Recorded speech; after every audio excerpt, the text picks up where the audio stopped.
কি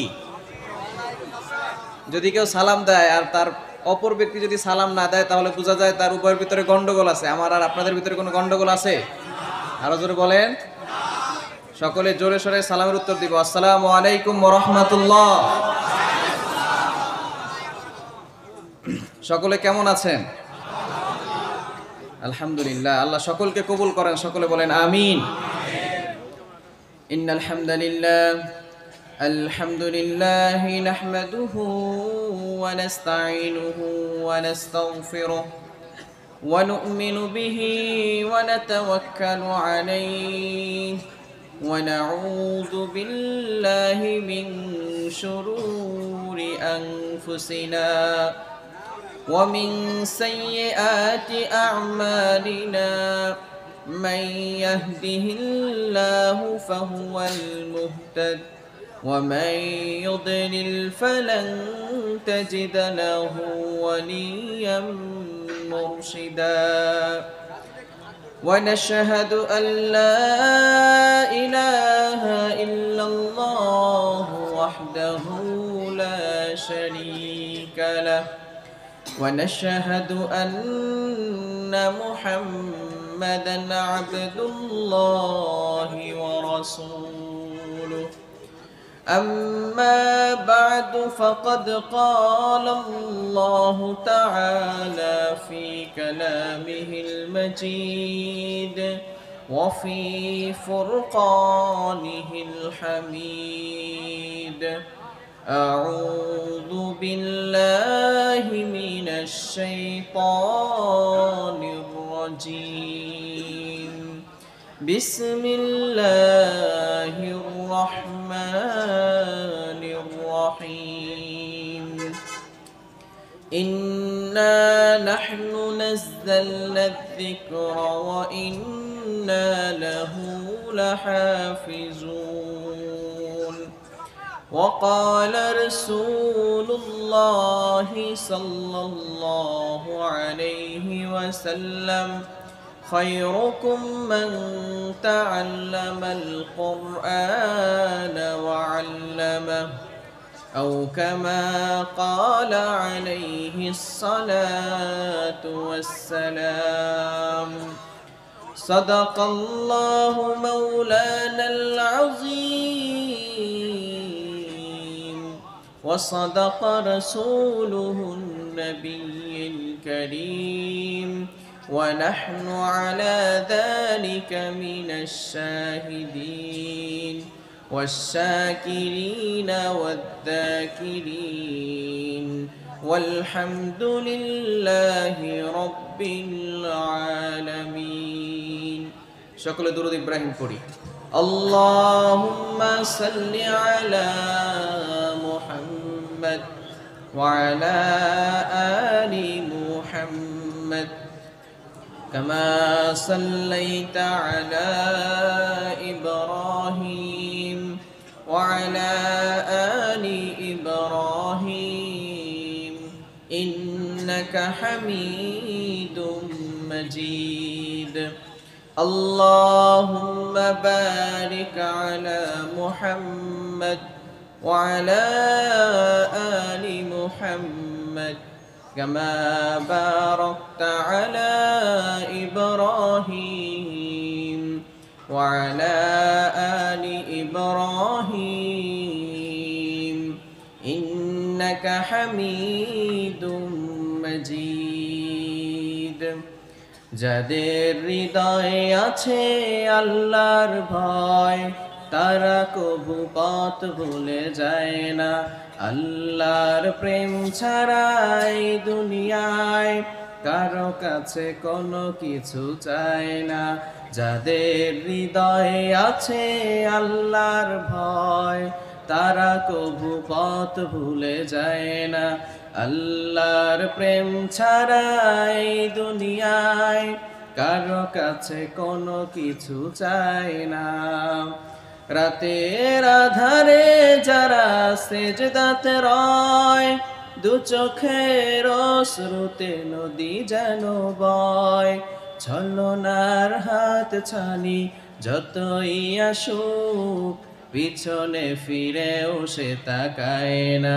যাদের হৃদয়ে আছে আল্লাহর ভয়, তারা কভু পথ ভুলে যায় না। আল্লাহর প্রেম ছাড়া এই দুনিয়ায় কারো কাছে কোনো কিছু চাই না। সকলে পড়ি আলহামদুলিল্লাহ। আরো জোরে পড়ি আলহামদুলিল্লাহ। রব্বানা লাকাল হামদ হামদান, পড়েন হামদান কাসীরান তাইয়িবান মুবারাকান ফি, ইয়া রব্বি লাকাল হামদু কামা ইয়ানবাগি লিজালালি ওয়াজহিকা ওয়া আযীমি সুলতানিকা। লাকাল হামদু বিল ঈমান, লাকাল হামদু বিল ইসলাম, লাকাল হামদু বিল কোরআন। আমরা প্রশংসা করলাম কার? আরো জোরে বলতে হবে, প্রশংসা করলাম কার? আল্লাহ শব্দ উচ্চারণ করতে গিয়ে আপনাদের ভয় লাগে? আল্লাহ শব্দ উচ্চারণ করতে গিয়ে যদি গলায় ব্যথা লাগে কোনো আপত্তি আছে? যদি গলা ভেঙে যায় কোনো আপত্তি আছে? যদি গলার একটি রগ ছিঁড়ে গিয়ে শহীদ হয়ে যান কোনো আপত্তি আছে? চিল্লায় বলেন আল্লাহু আকবার। আরো জোরে বলেন আল্লাহু আকবার। এবার বলেন আমরা প্রশংসা করলাম কার? সব সময় প্রশংসা করতে হবে কার? সকালবেলা, সন্ধ্যাবেলা, দুপুরবেলা, খাওয়ার সময়, ঘুমানোর সময়, ভালো কাজ করার সময়, খারাপ কাজ করার সময়। খারাপ কাজ করা যাবে? আরো জোরে বলেন, খারাপ কাজ করা যাবে? গুনাহের কাজ করা যাবে? অন্যের মাল অন্যায়ভাবে আত্মসাৎ করা যাবে? চুরি করা যাবে? ডাকাতি করা যাবে? সব গুনাহ থেকে বেঁচে থাকার দরকার আছে না নাই? বর্তমানে অশ্লীলতা ব্যাপকভাবে ছড়িয়ে পড়েছে, ঠিক কি না? যেদিকে তাকায় শুধু গুনাহ আর গুনাহ। এই গুনাহের কারণে আল্লাহ তাআলা আমাদের উপরে আযাব গজব চাপিয়ে দিয়েছেন, ঠিক কি না? এই কথাটা মনে হয় আমি বানিয়ে বানিয়ে বললাম, তাই না? নো, আল্লাহ তাআলা পবিত্র কোরআনুল কারীমের ভিতরে নিজেই বলে দিয়েছেন। পবিত্র কোরআনুল কারীমের 21 নম্বর পারা 7 নম্বর পৃষ্ঠা 14 নম্বর লাইন, সূরাতুর রোমের 41 41 নম্বর আয়াতে রব্বুল আলামিন বলেন, যাহারাল ফাসাদু ফিল বাররি ওয়াল বাহরি বিমা কাসাবাত আইদিন নাস, all the danger coming from the ground in the water is our hand. জলে স্থলে যে দুর্যোগ, মহামারী, বিপর্যয় ধেয়ে আসছে, এগুলো সব আমাদের হাতের কামাই, ঠিক কি না? আমাদের গুনাহের কারণে আল্লাহ তাআলা আমাদের উপর আযাব গজব চাপিয়ে দিয়েছেন। এজন্য সর্বপ্রথম আমাদেরকে আল্লাহ তাআলাকে কমিটমেন্ট দিতে হবে, আমরা গুনাহের কাজ আর করব। গুনাহের কাজ করা যাবে? হারাম কাজ করা যাবে? কিন্তু হারাম রিলেশন আমাদের ভিতরে আছে না নাই? হারাম কাজ আমাদের ভিতরে আছে না নাই? সর্বপ্রথম যুবক ভাইরা যারা আমার আলোচনা ইউটিউবে শোনো, বিশেষ করে কপালে চুমু দিয়ে বলি, যারা হারাম রিলেশন করবে তাদের লাইফে মাস্ট বি 3টি আযাব আসবে। কয়টি? আরো জোরে বলেন, কয়টি? হারাম রিলেশন যারা করবে তাদের লাইফে মাস্ট বি 3টি আযাব চলে আসবে। অনেকে মনে করে হারাম রিলেশন, অবৈধ প্রেম ভালোবাসা, এটা মনে হয় জায়েজ। অনেকে মনে করে এটা মনে হয় জায়েজ, এটা হারাম। ভালো করে মনে রাখবেন, হারামে কখনো আরাম থাকতে পারে। হারামকে আর এই যে অবৈধ যেই প্রেম ভালোবাসা, এটাকে হারাম করেছেন কে? ইনলিগ্যাল রিলেশনশিপ, বিবাহ বহির্গত সম্পর্ক সম্পূর্ণরূপে হারাম। এই হারামটা কে করেছেন? এই ফতোয়া কি মোল্লার না আল্লাহ? আরো জোরে বলেন কার? যুবক ভাইরা, নাম্বার 1, 1 নাম্বার, যারা হারাম রিলেশন করবে তাদের লাইফে বারবার শুধু বিপদ আসতে থাকবে। বিপদ তাদের কাছ থেকে কখনো দূরে সরবে। ভালো করে আজকে থেকে শুনে রাখেন, যারা হারাম রিলেশন করবে তাদের মাস্ট বি 1 নাম্বার যে আযাব চলে আসবে, সেটা হচ্ছে যে তাদের লাইফে আল্লাহ পাক রব্বুল আলামিন বারবার বিপদ দিবেন। দলিল কোথায়? এই যে 21 নম্বর পারা 7 নম্বর পৃষ্ঠা 14 নম্বর লাইন, সূরাতুর রুমের 41 41 নম্বর আয়াত আল্লাহ তাআলা বলে দিয়েছেন, যে ব্যক্তি যারা বেশি গুনাহ করবে আল্লাহ তাআলা এই গুনাহের কারণে তাদের উপরে আযাব চাপিয়ে দিবেন। এজন্য এই হারাম কাজ করা যাবে, মনে থাকবে তো ইনশাআল্লাহ। নাম্বার 2, মোস্ট ইম্পর্টেন্ট, ভালো করে শুনেন, যারা হারাম রিলেশন করছে তাদের, হাদিসের ভিতরে আসছে আল্লাহ রাসূল সাল্লাল্লাহু আলাইহি সাল্লাম বলে দিয়েছেন, যদি কোনো ব্যক্তি হারাম রিলেশন করে অথবা হারাম কোনো কাজ করে, তার বাবা মা যদি তাকে নিষেধ না করে, অথবা আপনি দেখছেন আপনার পাশে একটা লোক হারাম কাজ করছে, গুনাহের কাজ করছে, সে যদি তাকে নিষেধ না করে, নিষেধ না করার কারণে এই ব্যক্তির অন্তরে যে হারাম কাজের ফিলিংস, এটা আল্লাহ তাআলা তাদের ভিতরেও ঢুকিয়ে দিবেন, বলেন নাউজুবিল্লাহ। অর্থাৎ যদি কোনো সন্তান হারাম রিলেশন করে, তার বাবা মা যদি তাকে নিষেধ না করে, এই জন্য আল্লাহ তাআলার কাঠগড়ায় বাবা মাকে আগে দাঁড়াতে হবে। কেন তোমার সন্তানকে হারাম রিলেশন থেকে তুমি দূরে সরাও নাই? কেন তুমি তোমার সন্তানকে হারাম কাজ থেকে দূরে সরাও নাই? 2 বছর ধরে তোমার ছেলেটা হারাম রিলেশন করে, 3 বছর ধরে তোমার মেয়েটা বাহিরে কলেজে না গিয়ে সে ছেলেদের সাথে রিলেশন করছে, কেন তুমি খোঁজ খবর রাখো নাই? এই জন্য আল্লাহ তাআলা সর্বপ্রথম ফার্স্টলি পিতামাতাকে ধরবে, কেন তুমি তোমার সন্তানকে জাহান্নাম থেকে বাঁচাও নাই? আল্লাহ তাআলা বলে দিয়েছেন তোমরা নিজেরা বাঁচো, তোমার পরিবারকে বাঁচাও। আল্লাহ তাআলা বলছেন 28 নম্বর পারা 19 নম্বর পৃষ্ঠা 13, 14, 15 নম্বর লাইন সূরাতুত তাহরিমের 6 নম্বর আয়াতে বলেন, ইয়া আইয়ুহাল্লাযীনা আমানু, ও ইউ হ্যাভ বিলিভার্স, হে ইমানদারগণ, যারা আমি আল্লাহকে বিশ্বাস করো, যারা আমি আল্লাহকে ফলো করো, যারা আমি আল্লাহকে মানো, আমি আল্লাহর প্রতি ঈমান এনেছো, কু আনফুসাকুম ওয়া আহলিকুম নারা, সেভ ইয়োরসেলভস, সেভ ইয়োর ফ্যামিলি, তোমরা নিজেরা বাঁচো এবং তোমার পরিবারকে বাঁচাও। কথাটি কার? আরো জোরে বলেন, কথাটি কার? নাম্বার 2, দ্বিতীয় নাম্বার হচ্ছে তোমার হারাম রিলেশনের কারণে আল্লাহ তাআলা তোমার পিতামাতার উপরে আযাব গজব চাপিয়ে দিবেন। এখন কেউ উঠবেন না, এখন যদি কেউ উঠেন মনে করবেন তারা মনে হয় রিলেশন করেন। ওয়াজের গতি দেখে উঠাচলা করতে হবে, তাই না? দ্বিতীয় নাম্বার হচ্ছে আল্লাহ তাআলা হারাম রিলেশন করার কারণে তাদের উপর আযাব চাপিয়ে দিবেন। শুধু তার উপরে নয়, তার পরিবারের সবার উপরে। আপনার বাবা একটা সময় 10,000 টাকা ইনকাম করতো, সেখানে খুব বরকত ছিল। এখন 30,000 টাকা ইনকাম করে, কোনো বরকত নাই। মা অসুস্থ হয়ে যায়, ভাই অসুস্থ হয়ে যায়, একের পর এক বিপদ আসতেছে। কেন? ওই যে আপনি হারাম রিলেশন করেন, ওই যে আপনি হারাম অবৈধ প্রেম ভালোবাসা করেন, গুনাহের কাজ করেন। এই জন্য আল্লাহ তাআলা আযাব আপনার জন্য পরিবারের উপরে চাপিয়ে দিবেন। এই জন্য দ্বিতীয় নাম্বার হচ্ছে এই হারাম কাজ করা যাবে। তৃতীয় নাম্বার হচ্ছে যে আযাবটি যুবকদের লাইফে চলে আসবে হারাম রিলেশন রাখলে, সেটা হচ্ছে অন্তরে কোনো শান্তি থাকবে না, আমল সব ধ্বংস হয়ে যাবে। অর্থাৎ আমরা যখন নামাজে দাঁড়াই, নামাজে দাঁড়ানোর পরে বলি ইয়্যাকা না'বুদু ওয়া ইয়্যাকা নাস্তাঈন, I worship you, I ask you for help. আয় আল্লাহ, আমি তোমারই ইবাদত করি, তোমার কাছেই সাহায্য চাই। কার ইবাদত করি আমরা? আরো জোরে বলেন, কার? আমরা আল্লাহকে বললাম আল্লাহ তোমার ইবাদত করি, তোমার কাছেই সাহায্য চাই। আবার যখন নামাজ পড়া শেষ, রুমে গিয়ে গার্লফ্রেন্ডকে ফোন দিয়ে শয়তানকে বললাম শয়তান তোরও ইবাদত করি, ঠিক কি না? বুঝা গেল? আল্লাহ তাআলার সাথে একটু আগে বললাম আল্লাহ তোমার ইবাদত করি, তোমার কাছে সাহায্য চাই। আবার যখন বাসায় গেলাম, বাসায় গিয়ে যখন হারাম কাজ করলাম, তখন আমরা আল্লাহ তাআলার বিধানকে পরিপূর্ণভাবে মানতে পারলাম। সুতরাং যারা এই হারাম কাজ করবে তাদের অন্তরে প্রশান্তি থাকবে।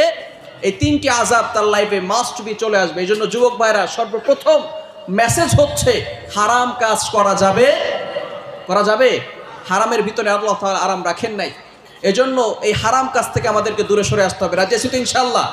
যুবক কে কে আছে দেখি হাত তোলেন। যুবক কে কে আছে? মাশাআল্লাহ, আল্লাহ তাআলা সকলকে কবুল করেন, হাত নামান।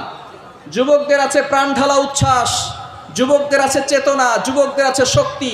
যুবকদের এই শক্তি যদি ইসলামের পক্ষে কাজে লেগে যায়, ওই এলাকায় কালিমার পতাকা উঁচু হয়ে যাবে, ঠিক কিনা বলেন? এই জন্য আমাদেরকে ইসলামের ছায়াতলে আসার দরকার আছে না নাই?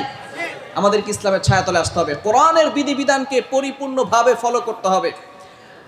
এই জন্য আমরা সব সময় ইসলামের ছায়াতলে আসবো এবং সকল গুনাহ থেকে বেঁচে থাকবো। রাজি আছি তো ইনশাআল্লাহ? আল্লাহ তাআলা সকলকে কবুল করেন, সকলে বলেন আমিন। আজকের এই মজলিসকে, আজকের এই চমৎকার একটি জান্নাতের বাগান যারা তৈরি করেছেন, আল্লাহ তাআলা সকলকে কবুল করেন, সকলে বলেন আমিন। যারা অর্থ দিয়ে, বুদ্ধি দিয়ে, শ্রম দিয়ে, যে যেভাবে পারে হেল্প করে, সহযোগিতা করে আজকের এই চমৎকার একটি আয়োজন করেছেন, আল্লাহ তাআলা সকলকে কবুল করেন, সকলে বলেন আমিন। একটা সময় যুবকরা গানের কনসার্ট করতো, ঠিক কিনা? গানের কনসার্ট করতো। এখন যুবকরা গানের কনসার্ট নয়, এখন তারা তাফসিরুল কোরআন মাহফিল করে। বুঝা যায় এর দ্বারা একটা সময় সারা পৃথিবীর বুকে ইসলাম কায়েম হয়ে যাবে, ঠিক কিনা বলেন? এজন্য আমাদেরকে ইসলামের ছায়াতলে আগে আসতে হবে, গুনাহকে ছেড়ে দিতে হবে। এজন্য আমরা সব সময় ইসলামের ছায়াতলে থাকবো, গুনাহ থেকে দূরে থাকবো। রাজি আছি তো ইনশাআল্লাহ? গুনাহ থেকে দূরে থাকা যাবে তো ইনশাআল্লাহ? সব সময় এই চিন্তা আমাদের মাথায় রাখবো। সুতরাং আজকের এই মাহফিলের সম্মানিত সভাপতি সাহেব, উনি কি আসছেন? আল্লাহ তাআলা ওনাকে কবুল করেন, সকলে বলেন আমিন। অনেক ব্যস্ত মানুষ, তারপর আমাদেরকে সময় দিচ্ছেন। আমরা দোয়া করবো আল্লাহ তাআলা যাতে করে তাকে এবং তার পরিবারের সকলকে সুস্থতার সাথে নেক হায়াত দান করেন, সকলে বলেন আমিন। এবং আজকে যারা আলোচনা করেছেন, চমৎকার আলোচনা করেছেন, আমরা এই আলোচনাগুলো আমাদের লাইফ, আমাদের ফ্যামিলি, আমাদের সোসাইটি, প্রত্যেকটা জায়গায় জায়গায় অ্যাপ্লাই করবো। রাজি আছি তো ইনশাআল্লাহ? মুআজ্জাজ মুকাররম, জাতির মাথার মুকুট, ওয়ারাসাতুল আম্বিয়া, হযরত উলামায়ে কেরাম, দূর দূরান্ত থেকে আগত আল্লাহ পাক রব্বুল আলামিনের আশিকিন, জাকিরিন, শাকিরিন, মুহিব্বিন, মুরব্বিয়ান আযম, কলিজার টুকরা আমার সমবয়সী যুবক বন্ধুগণ, স্নেহের ছোট ভাইয়েরা, পর্দার আড়ালে অবস্থানরত শ্রদ্ধা ও সম্মানিতা মা ও বোনেরা, সর্বপ্রথমে আল্লাহ পাক রব্বুল আলামিনের দরবারে লক্ষ কোটি শুকর ও সুজুদ যে আল্লাহ তাআলা আমাকে আপনাকে বিশ্বের এই ভয়াবহ পরিস্থিতির মধ্য দিয়েও সুস্থতার নেয়ামত দান করে দ্বীনি একটি মাজলিসে এসে কোরআন ও সুন্নাহর আলোকে সহি তরিকায় কিছু কথাবার্তা বলা এবং শ্রবণ করার তৌফিক এনায়েত করেছেন। এই কারণে সকলেই অন্তরের অন্তঃস্থল থেকে, মনের মণিকুঠা থেকে ইমানি বলে বলিয়ান হয়ে সুউচ্চ কণ্ঠে সকলে বলি আলহামদুলিল্লাহ। লক্ষ্য করি দুরুদ ও সালাম সাইয়্যিদুল মুরসালিন রাহমাতুল লিল আলামিন শফিউল মুজনিবিন সাইয়্যিদুস সাকালাইন সাইয়্যিদুল আম্বিয়া ইমামুল আম্বিয়া আকায়ে নামদার তাজদারি মদিনা আহমদ মুস্তাফা মুহাম্মদুর রাসূলুল্লাহ সাল্লাল্লাহু আলাইহি ওয়াসাল্লামের উপর। মুহতারাম হাজরিন, আমি আপনাদের সম্মুখে পবিত্র কোরআনুল কারীমের 14 নম্বর পারার 1 নম্বর পৃষ্ঠার 8 নম্বর লাইন সূরাতুল হিজরের 9 নম্বর আয়াত তেলাওয়াত করেছি। আল্লাহ রাসূল সাল্লাল্লাহু আলাইহি ওয়াসাল্লামের অসংখ্য অগণিত হাদিসসমূহের মধ্য থেকে বুখারী শরীফের 5027 নম্বর হাদিস পাঠ করেছি। যদি আল্লাহ তাআলা আমাকে তৌফিক এনায়েত করেন, উক্ত আয়াত এবং হাদিসকে সামনে রেখে কিছু আলোচনা করার চেষ্টা করব ইনশাআল্লাহ। ওমা তাওফীকি ইল্লা বিল্লাহ। মুহতারাম হাজরিন, আল্লাহ তাআলা 14 নম্বর পারার 1 নম্বর পৃষ্ঠার 8 নম্বর লাইন সূরাতুল হিজরের 9 নম্বর আয়াতে বলেন, ইন্না নাহনু নাযালনা যিকরা ওয়া ইন্না লাহু লাহাফিজুন। I have sent down the Holy Quran, I am Allah. I will take care the Holy Quran, I am Allah. আল্লাহ তাআলা বলছেন, এই কোরআন নাজিল করেছি আমি আল্লাহ, এই কোরআন হেফাজত করব আমি আল্লাহ। একটু আওয়াজ দিয়ে বলতে হবে, এই কোরআন নাজিল করেছেন কে? আল্লাহ। আরো জোরে বলেন, এই কোরআন নাজিল করেছেন কে? আল্লাহ। এই কোরআনকে হেফাজত করবেন কে? আল্লাহ। এই দুনিয়ার জমিন থেকে কোরআনকে বিদায় করা যাবে? আরো জোরে বলেন, বিদায় করা যাবে? নো, কেউ বিদায় করতে পারে নাই। যারাই এই কোরআনের ভুল ধরতে এসেছে তারাই এই কোরআনের ফ্যান হয়ে, কোরআনের ফলোয়ার হয়ে মুসলমান হয়ে গেছে। বলেন সুবহানাল্লাহ। ফ্রান্সের বিখ্যাত সার্জন ডক্টর মরিস বুকাইলি, তিনি চাইলেও এই যে আমি এই কোরআনের ভুল ধরব, যখন ভুল ধরার জন্য কোরআন শরীফ পড়া শিখলো, শিখার পরে দেখে এবার বিসমিল্লাহির রহমানির রহিমের বা থেকে শুরু করে মিনাল জিন্নাতি ওয়ান নাসের সিন পর্যন্ত প্রতিটি অক্ষর সে জানে এবং তার অর্থগুলো ভালো করে পড়তে পারে। এবার সে যখন পড়া শুরু করলো, পড়তে পড়তে তিনি অবাক হয়ে গেলেন।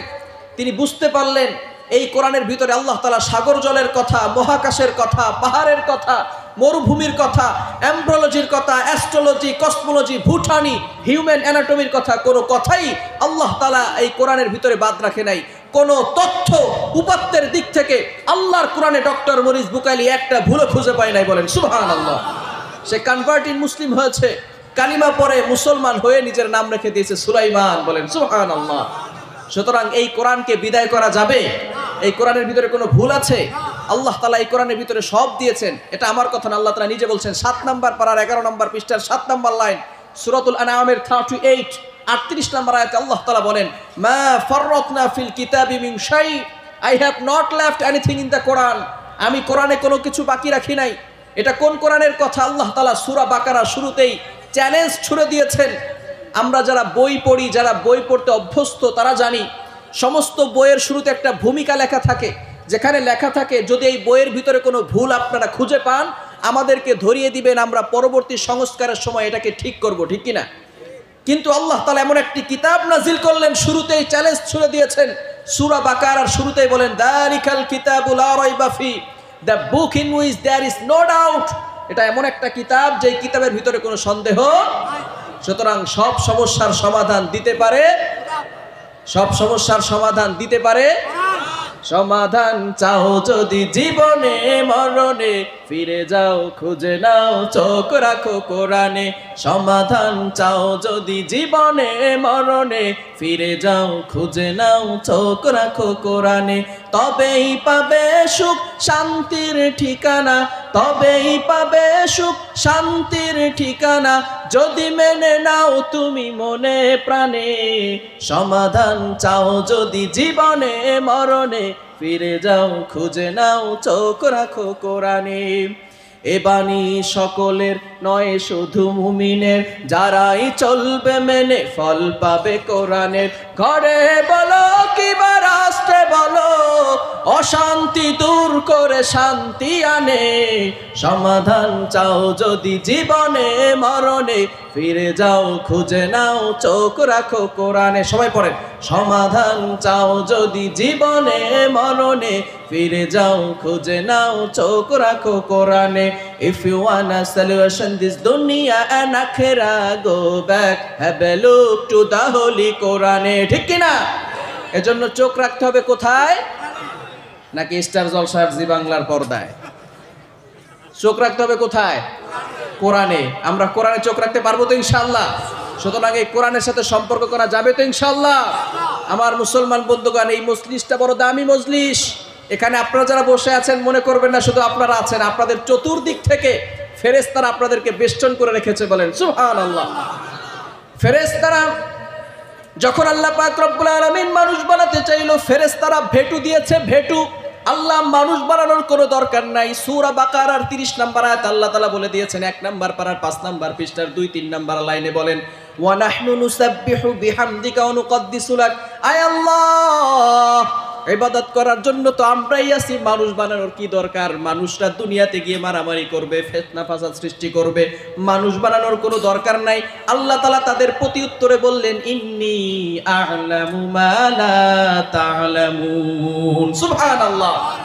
আল্লাহ পাক রব্বুল আলামিন জানালেন, ও আমার ফেরেশতারা ভালো করে শুনে রাখো, এই সমস্ত বান্দারা এখন আমি আল্লাহর ইবাদত করার জন্য বসেছে, তোমরা তাদেরকে বেষ্টন করে রেখেছো। এভাবে একজনের কাঁধের উপরে ফেরেশতা উঠতে উঠতে আরশে আজিম পর্যন্ত চলে গেছে। আল্লাহ তাআলা জিজ্ঞেস করেন, তোমরা কোথা থেকে আসলা? ফেরেশতারা বললে, তোমার কিছু বান্দারা তুমি আল্লাহর জিকির করতেছে, তুমি আল্লাহর কথা, দ্বীনের কথা, জান্নাতের কথা, জাহান্নামের কথাগুলো শুনতেছে। আল্লাহ পাক রব্বুল আলামিন সবকিছু জানার পরেও বান্দাকে ফেরেশতাকে জিজ্ঞেস করে, আমার বান্দাকে আমি আল্লাহকে দেখছে বলে না দেখে নাই, জান্নাত দেখছে বলে না দেখে নাই, জাহান্নাম দেখছে বলে না দেখে নাই। এবার আল্লাহ ফেরেশতাদেরকে ডাক দিয়ে বলে, ও ফেরেশতারা, তোমরা তো ভেটু দিয়েছিলে, মানুষ বানানোর কোনো দরকার নাই। অথচ ফেরেশতা, তোমরা ভালো করে শুনো, তোমাদেরকে স্ত্রী দেই নাই, ছেলে মেয়ে দেই নাই, ব্যবসা বাণিজ্য দেই নাই, চাকরি দেই নাই, রিজিকের জন্য, পেটের খোরাকি বহন করার জন্য কোনো কাজ করতে হয় না। কিন্তু আমি আল্লাহ বান্দাদের উপরে স্ত্রী দিয়েছি, ছেলে সন্তান দিয়েছি, মেয়ে সন্তান দিয়েছি, আবার কাউকে কাউকে ব্যবসা দিয়েছি, কাউকে কাউকে চাকরি দিয়েছি, রিজিকের জন্য তাকে দৌড়াদৌড়ি করতে হয়। তারপরেও বান্দা সব কিছু ফেলে রেখে আমি আল্লাহ তাআলার জিকির করে, দ্বীনের কথা নিয়ে আলোচনা করে। ফেরেশতারা সাক্ষী থাকো, এই বান্দাদের সকল গুনাহ আমি মাফ করে দিলাম। এজন্য এই যে মজলিসটা, এই যে কোরআনের বাগানটা, এখানে বসে আপনারা খুশি না বেজার? আরো জোরে বলেন, খুশি না বেজার? আমার মুসলমান বন্ধুগণ, এজন্য আমরা সব সময় শুকরিয়া আদায় করব কার? আরো জোরে বলেন, কার? আল্লাহ তাআলা শুকরিয়া আদায় করতে হবে। কিন্তু দুঃখের বিষয় হচ্ছে, আমরা দুনিয়াতে এসে ওই আল্লাহকে ভুলে গেছি। দুনিয়াতে এসে আমরা নামাজ পড়ি না, আল্লাহ তাআলার ইবাদত করি না। অথচ আল্লাহ পাক রব্বুল আলামিন বান্দাকে কি পরিমাণ ভালোবাসেন। আল্লাহ পাক রব্বুল আলামিন বলেন, বান্দা, পৃথিবীর ভিতরে আমি আল্লাহ যত মাখলুকাত তৈরি করেছি, তার ভিতরে মানুষকে সবচেয়ে সম্মানী করেছি। বলেন সুবহানাল্লাহ। দলিল কোথায়? আল্লাহ তাআলা নিজে বলছেন, 15 নম্বর পারা 8 নম্বর পৃষ্ঠার 1 নম্বর লাইন, সূরা বানী ইসরাঈলের 70 নম্বর আয়াতের প্রথম অংশে আল্লাহ বলেন, ওয়ালাকাদ কাররামনা বানি আদম, ও বনি আদম, আমি আল্লাহ তোমাদেরকে সবচেয়ে বেশি সম্মানিত করেছি। সুবহানাল্লাহ। ও মানুষ, আয়নার সামনে দাঁড়ালে তোমার চেহারা তোমার কাছে খারাপ লাগতে পারে, নিজের চেহারা নিজের কাছে খারাপ লাগতে পারে। আল্লাহ তাআলা নিজে বলছেন 30 নম্বর পারার 18 নম্বর পৃষ্ঠার 4 নম্বর লাইন, সূরাতুত তিনের 4 নম্বর আয়াতে বলেন, লাকাদ খালাকানাল ইনসানা ফি আহসানি তাকওয়িম, মানুষকে আমি আল্লাহ সবচেয়ে বেশি সুন্দরতম গঠন দিয়ে তৈরি করেছি। বলেন সুবহানাল্লাহ। আল্লাহ তাআলা আপনাকে কতটা ভালোবাসেন শুধু তাই না। ফর এক্সাম্পল, এই যে আপনারা একটা প্যান্ডেল তৈরি করেছেন, খুব সুন্দর স্টেজ তৈরি করেছেন, এখানে অনেক কিছুর প্রয়োজন হয়েছে, লাইটের প্রয়োজন হয়েছে, কাপড়ের প্রয়োজন হয়েছে, চেয়ারের প্রয়োজন হয়েছে, এরপরে মাইকের প্রয়োজন হয়েছে, সব কিছু মিলিয়ে সুন্দর একটা স্টেজ হয়েছে, ঠিক কিনা? আরো জোরে বলেন। এবার আপনি আল্লাহর কাছে জিজ্ঞেস করেন, আল্লাহ, আমরা একটা তাবু করব, একটা প্যান্ডেল তৈরি করব, কতগুলো খুঁটির প্রয়োজন হয়েছে, আপনি একটা আসমান তৈরি করলেন, রাজমিস্ত্রি কোথায় পাইছেন? আমরা তো সুন্দর করে একটা প্যান্ডেল তৈরি করলাম, খুঁটি ছাড়া করতে পারি না, কিন্তু আপনি যে একটা আসমান তৈরি করলেন, রাজমিস্ত্রি কোথায় পাইলেন? আল্লাহর কাছে উত্তর আছে না নাই? আরো জোরে বলেন। আল্লাহ তাআলা বলছেন 23 নম্বর পারা 4 নম্বর পৃষ্ঠার 11 নম্বর লাইন, সূরা ইয়াসিনের 82 82 নম্বর আয়াতে, রব্বুল আলামিন বলেন ইন্নামা আমরুহু ইদা আরাদা শাইআন আইয়াকুলা লাহু কুন ফায়াকুন। আমি আল্লাহ যদি কখনো কোনো কিছু বানানোর জন্য ইচ্ছা করি, কোন বলতে দেরি, ফায়াকুন, সেটা হতে দেরি হয় না। সুবহানাল্লাহ। এবার আপনি আল্লাহর কাছে জিজ্ঞেস করেন, আল্লাহ আসমানটা কেমনে বানাইলা? আল্লাহ বলেন কুন বলছি ফায়াকুন হয়ে গেছে। জমিনটা কেমনে বানাইলা? আল্লাহ বলেন কুন বলছি ফায়াকুন হয়ে গেছে। আয় আল্লাহ সাগরগুলা কেমনে বানাইলা? আল্লাহ বলেন কুন বলছি ফায়াকুন হয়ে গেছে। আয় আল্লাহ পাহাড়গুলা কেমনে বানাইলা? আল্লাহ বলেন কুন বলছি ফায়াকুন হয়ে গেছে। আয় আল্লাহ জান্নাত কেমনে বানাইলা? আল্লাহ বলেন কুন বলছি ফায়াকুন হয়ে গেছে। জাহান্নাম কেমনে বানাইলা?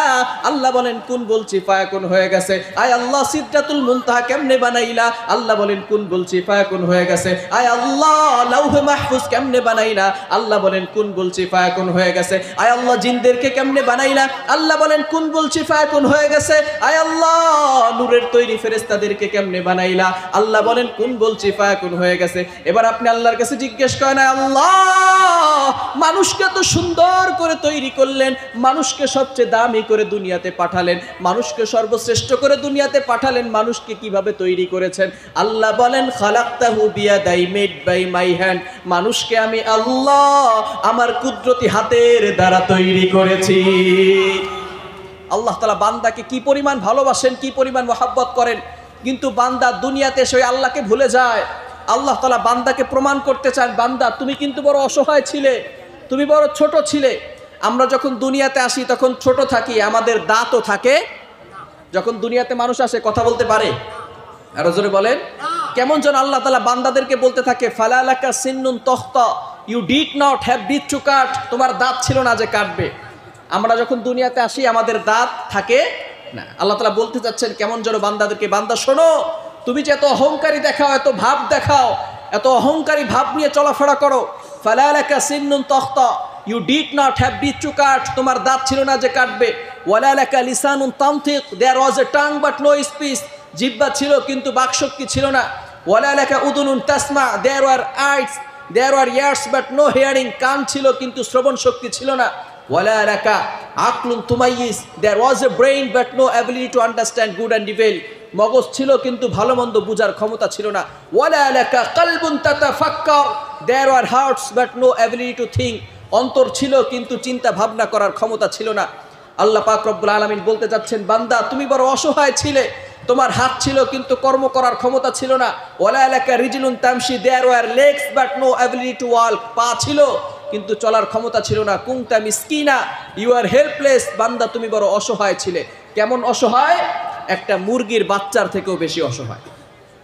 মুরগির বাচ্চাটা ভালো করে বুঝেন, মুরগির বাচ্চাটা ভূমিষ্ঠ হওয়ার পরে সে তার মায়ের ভাষা বুঝতে পারে, মায়ের ভাষায় কথা বলতে পারে। ফোকাস করেন মানুষের বাচ্চার দিকে, সে ভূমিষ্ঠ হওয়ার পরেই মায়ের ভাষা বুঝে না, মায়ের ভাষায় কথাও বলতে পারে না, ঠিক কি না? মুরগির বাচ্চাটা কোনটা তার খাবার আর কোনটা তার খাবার না এটাও সে খুব ভালো করে জানে। আপনি একটি পাথর কণাকে চাউলের মতো ডিজাইন করবেন, এরপরে একটি চাউল আর ওই পাথর কণাকে মুরগির বাচ্চার সামনে রাখবেন, দেখবেন মুরগির বাচ্চা ঠিক চাউলের দানা খাবে, পাথর কণা খাবে না, কেননা সে জানে এটা তার খাবার না। ফোকাস করেন মানুষের বাচ্চার দিকে, সে নিজের টয়লেট নিজেই খাওয়া শুরু করে, কেননা সে জানে না এটা তার খাবার না, ঠিক কিনা? ছোট্ট মুরগির বাচ্চাটা কে তার বন্ধু কে তার শত্রু এটাও সে খুব ভালো করে জানে। আকাশ থেকে যখন চিল আসে, কাক আসে, মা ডাক দিতে দেরি, সাথে সাথে মুরগির বাচ্চা মায়ের ডানার নিচে এসে আশ্রয় নিতে দেরি করে না। কিন্তু ফোকাস করেন মানুষের বাচ্চার দিকে, সে সাপ দেখলেও ধরতে চায়। বোঝা গেল মানুষ এতটা অসহায়, একটা মুরগির বাচ্চার থেকেও বেশি অসহায়। এজন্য আল্লাহ তাআলা বান্দাদেরকে ডাক দিয়ে বলেন, বান্দা তুমি ছোট্ট ছিলে, আমি আল্লাহ তোমাকে বড় বানিয়েছি। তোমার দুর্বল ছিল, দেহ ছিল, আমি আল্লাহ তোমাকে শক্তিশালী বানিয়েছি। কুনতা মিসকিনা, ইউ আর হেল্পলেস, বান্দা তুমি বড় অসহায় ছিলে। আই কমপ্লিটেড ইউ, আমি তোমাকে স্বয়ং সম্পূর্ণ করেছি। কিন্তু তুমি যখন ছোট্ট থেকে বড় হলে, তুমি যখন সুঠাম দেহের অধিকারী হলে, তখন তুমি ভুললে তো আমি আল্লাহকেই ভুললে, ঠিক কিনা? আমরা সর্বপ্রথমে আল্লাহ তাআলাকে ভুলে গেছি। আল্লাহ পাক রব্বুল আলামিন বান্দাকে কি পরিমাণ ভালোবাসেন। আপনি 3 নম্বর পারার 1 নম্বর পৃষ্ঠার 9-10 নম্বর লাইন খোলেন, এখানে সূরাতুল বাকারার 255 নম্বর আয়াতে আয়াতুল কুরসি রয়েছে, সেখানের ভিতরে এক লাইন পরের লাইনে বলে দিয়েছেন লা তাখুযুহু সিনাতু ওয়ালা নাওম, আল্লাহ পাক রব্বুল আলামিন ঘুমান না, তার তন্দ্রাচ্ছন্ন আসে না। মুফাসসিরিনে কেরাম এখানে ব্যাখ্যা করেছেন কেন আল্লাহ পাক রব্বুল আলামিন ঘুমান না, কোন বিষয়ে কোন কারণে আল্লাহ তাআলা ঘুমান না। মুফাসসিরিনে কেরাম বলেন তার অনেকগুলো ব্যাখ্যার ভিতরে এক নাম্বার ব্যাখ্যা হচ্ছে তিনি হলেন রহমান, তিনি হলেন রহিম, এই জন্য আল্লাহ পাক রব্বুল আলামিন ঘুমান না।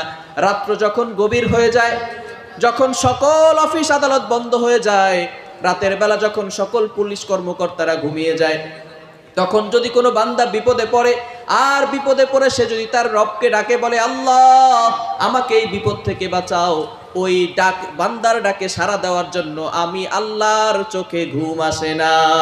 সুবহানাল্লাহ। আল্লাহ তাআলা বান্দাকে কি পরিমাণ ভালোবাসেন, কিন্তু আমরা ওই আল্লাহকে চিনলাম না, আল্লাহ তাআলার ইবাদত করলাম না। এই জন্য আমাদের সকলকে ইবাদত করতে হবে একজনের, তিনি কে? আরো জোরে বলেন, আল্লাহ তাআলার ইবাদত করতে হবে। আপনাদের কি বিরক্ত হচ্ছেন? ছেড়ে দিব আলোচনা? অসুবিধা হচ্ছে? আপনাদের অসুবিধা হলে তো আমার সুবিধা, আপনাদের অসুবিধা হলে আমার কি সুবিধা? আলোচনা শেষ করে দেই নাকি চলবে? চলবে তো? তাহলে উঠাউঠি করেন কেন? উঠাউঠি করলে কিন্তু আলোচনা শেষ করে দিব। যদি আলোচনা শোনেন তাহলে মনোযোগ সহকারে শুনতে হবে না ইনশাআল্লাহ। আমি আপনাদেরকে কয়েকটি মেসেজ দিয়ে যাচ্ছি, এই মেসেজগুলো আমরা আমাদের বাড়িতে নিয়ে যাব নাকি এখানে রেখে যাব? কোথায় নিয়ে যাব? বাড়িতে নিয়ে যাবে, এবং সেগুলো আমরা আমাদের লাইফ, আমাদের ফ্যামিলি, আমাদের সোসাইটি প্রত্যেকটা জায়গায় জায়গায় অ্যাপ্লাই করব। ঠিক আছে তো ইনশাআল্লাহ? আজকে আমরা জানবো how do we bring happiness in our family, কিভাবে আমরা আমাদের পরিবারে সুখ আনতে পারি। বর্তমান আমাদের সোসাইটির বিগেস্ট প্রবলেম হচ্ছে সংসারে সুখ নাই। সংসারে কি নাই? সুখ নাই। এজন্য আমরা আমাদের লাইফে হ্যাপিনেস, আমাদের ফ্যামিলিতে হ্যাপিনেস, খুশি আনতে চাই কি চাই না? আমাদের সকলের এই খুশি দরকার আছে না নাই? যদি খুশি আনতে হয় আমি 10টি পয়েন্ট নিয়ে আলোচনা করব। এই 10টি পয়েন্ট বলে তারপর আমি আপনাদের কাছ থেকে বিদায় নিব। এই 10টি পয়েন্ট শুনতে রাজি আছেন তো ইনশাআল্লাহ? কারা কারা 50% আলোচনা শুরু উঠে যাবেন, দুহাত তুলে আল্লাহকে দেখান। কত পার্সেন্ট শুনবেন? কত পার্সেন্ট? অনেকে তো হাত উঠাইলেন। 50% শুনে উঠে যাবেন? 100% শুনবেন কারা কারা? দুহাত তুলে আল্লাহকে দেখান।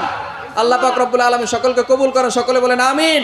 একটু তাকবীর দেন। লিল্লাহি তাকবীর, লিল্লাহি তাকবীর, লিল্লাহি তাকবীর। 10টি পয়েন্ট নিয়ে আমরা আলোচনা করব কিভাবে আমরা আমাদের ফ্যামিলিতে সুখ আনতে পারি, শান্তি আনতে পারি। এই 10টি পয়েন্ট যদি আমরা অ্যাপ্লাই করতে পারি তাহলে আমাদের সংসারে শান্তি ঢেলে দিবেন কে? আরো জোরে বলেন, বলেন তো সুখের মালিক কে? আরো জোরে বলেন। যদি আপনি আল্লাহকে খুশি না করান তাহলে কি সুখ পেতে পারবেন? আরো জোরে বলেন। এই জন্য সুখের মালিক আল্লাহকে যদি আপনি খুশি করাতে পারেন তাহলে আল্লাহ তাআলা আপনার ঘরের ভিতরে বৃষ্টির মতো রহমত নাজিল করে খুশি ঢেলে দিবেন। বলেন সুবহানাল্লাহ। এজন্য যদি আমরা আমাদের পরিবারে সুখ আনতে চাই, 1 নাম্বার, ভালো করে শুনেন, 1 নাম্বার যে কাজটা আপনাকে ফলো করতে হবে সেটা হচ্ছে আপনার পরিবারের ভিতরে তাওহীদের, একত্ববাদের ঘোষণা দিতে হবে। একত্ববাদ অর্থাৎ আপনার পরিবারের ভিতরে কেউ যাতে করে শিরিকের মতো গুনাহ না করে এই বিষয়টা খেয়াল রাখতে হবে। অর্থাৎ শিরিকের গুনাহ করা যাবে? শিরকের গুনাহ করা যাবে?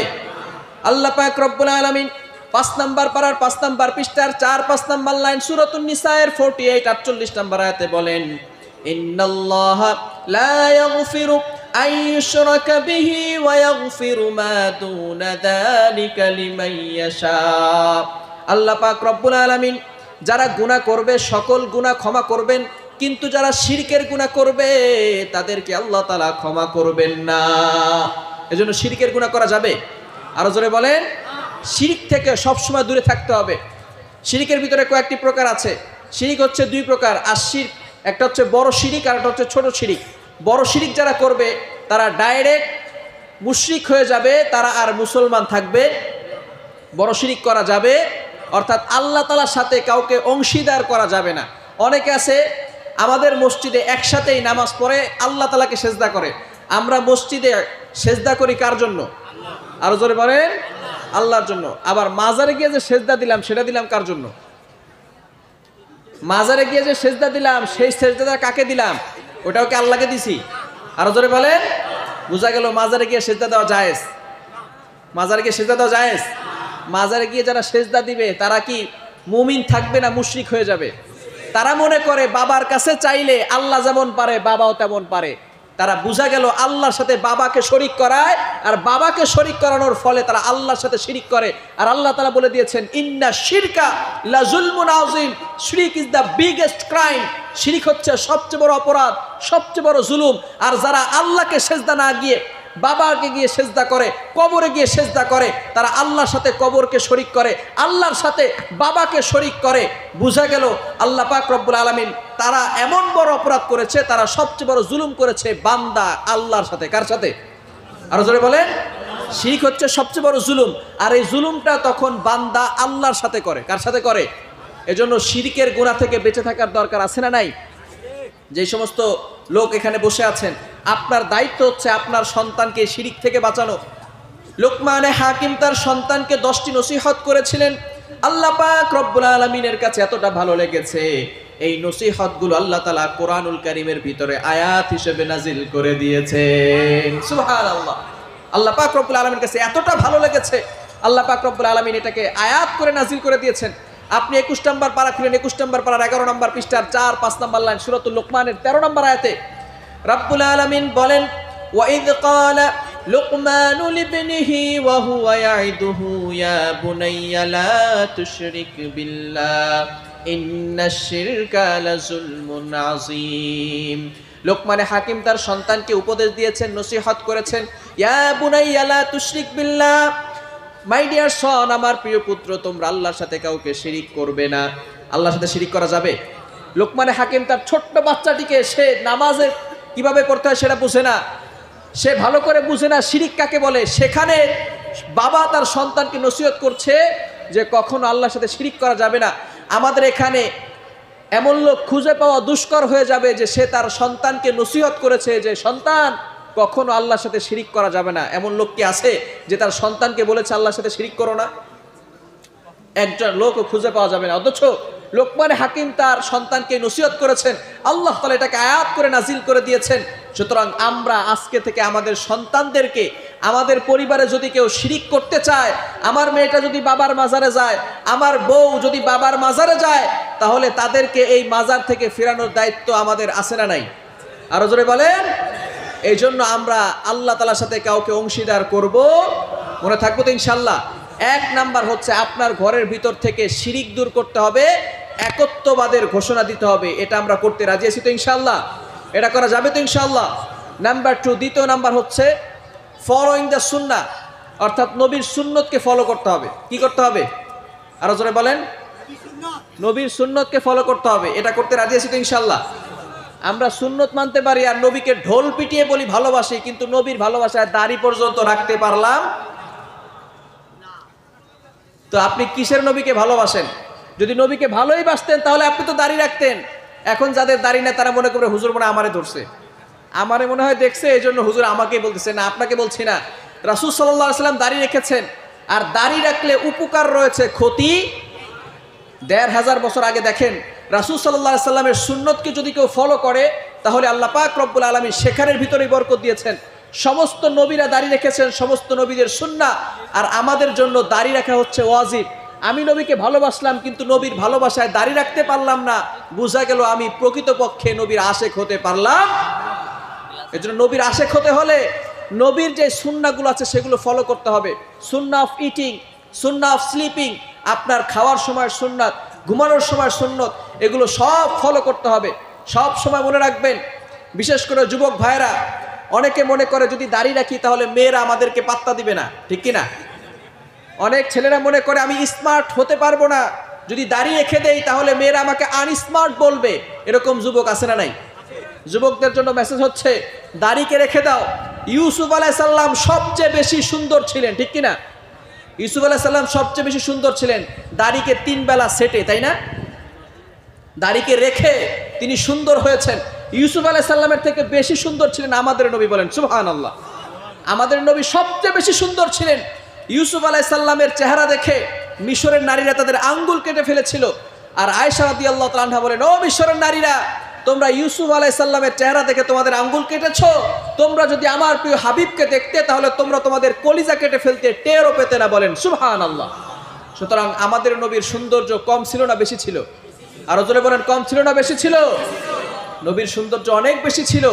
বোঝা গেল নবী মনে হয় 3 বেলা দাড়ি কাটতেন, এই জন্য সুন্দর হয়েছেন। 3 বেলা দাড়ি কাটতেন? নাউজুবিল্লাহ। আমাদের নবী দাড়ি না কেটে দাড়িকে রেখে তিনি স্মার্ট হয়েছেন। সবচেয়ে বেশি পরিষ্কার পরিচ্ছন্ন ছিলেন আমার নবী। আমার নবী স্মার্টনেস থেকে সবচেয়ে বেশি স্মার্টনেস ছিলেন। সুতরাং যদি যুবকরা স্মার্ট হতে চাও তাহলে দাড়িকে রেখেই স্মার্ট হতে হবে, ঠিক কিনা? তুমি দাড়ি রাখার পরে যদি কোনো মেয়ে তোমাকে পাত্তা না দেয়, কোনো মেয়ে যদি তোমাকে রিজেক্ট করে দেয়, তাহলে বুঝবা তুমি একটা খারাপ মেয়ের হাত থেকে বেঁচে গেলা। যেই মেয়েটা তোমাকে নবীর সুন্নত ফলো করতে দেয় না, যেই মেয়েটা তোমার নবীর সুন্নত দেখে তোমার উপর আকৃষ্ট হয় না, সেই মেয়ে তোমার যোগ্য হতে পারে নাই, ঠিক কিনা? এজন্য যুবক ভাইরা, দাড়ি রাখার পরে যেই মেয়েটা তোমাকে পাত্তা দিবে, যেই মেয়েটা তোমাকে বিয়ে করতে চাইবে, বোঝা গেল সেই মেয়েটা হচ্ছে আদর্শ নারী, ঠিক কিনা? আর বিশেষ করে যারা বিয়ে করছেন, বিয়ে করার পরে বউ বলতেছে তোমার দাড়ি রাখলে ভালো লাগে না। অনেক বউ আছে না, বলে তোমাকে যদি দাড়ি রাখো তাহলে এখানের খোঁচা লাগে, দাড়ির খোঁচা লাগে, দাড়িতে ভালো লাগে না। যদি এমন কেউ করে তাহলে আমাদেরকে ওই স্ত্রীকে কি বলতে হবে সেটা আমি শিখিয়ে দিচ্ছি। বলা যাবে তো ইনশাল্লাহ? স্ত্রীকে বলা যাবে তো? চলো, স্ত্রী যদি আপনাকে বলে দাড়ি রাখা যাবে না, তাহলে আপনি বলবেন ঠিক আছে দাড়ি রাখবো না, তুমি আগে চুল কাটো, তোমার চুলও ভালো লাগে না।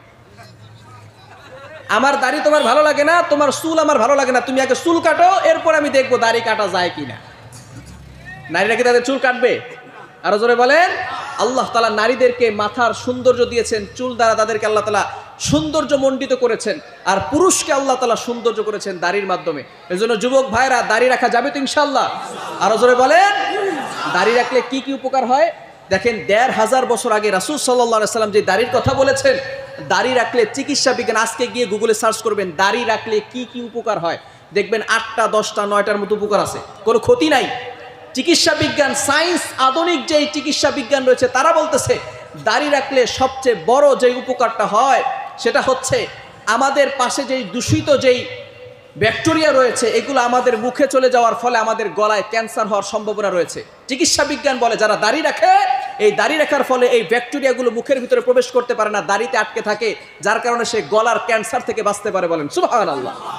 Can you imagine that? আপনি কল্পনা করতে পারছেন? আজকে গিয়ে গুগলে সার্চ করবেন, বানিয়ে বলছি না, চিকিৎসা বিজ্ঞান বলছে এই গলার ক্যান্সার থেকে, দূষিত ব্যাকটেরিয়া থেকে আল্লাহ পাক রব্বুল আলামিন তাকে হেফাজত করেন।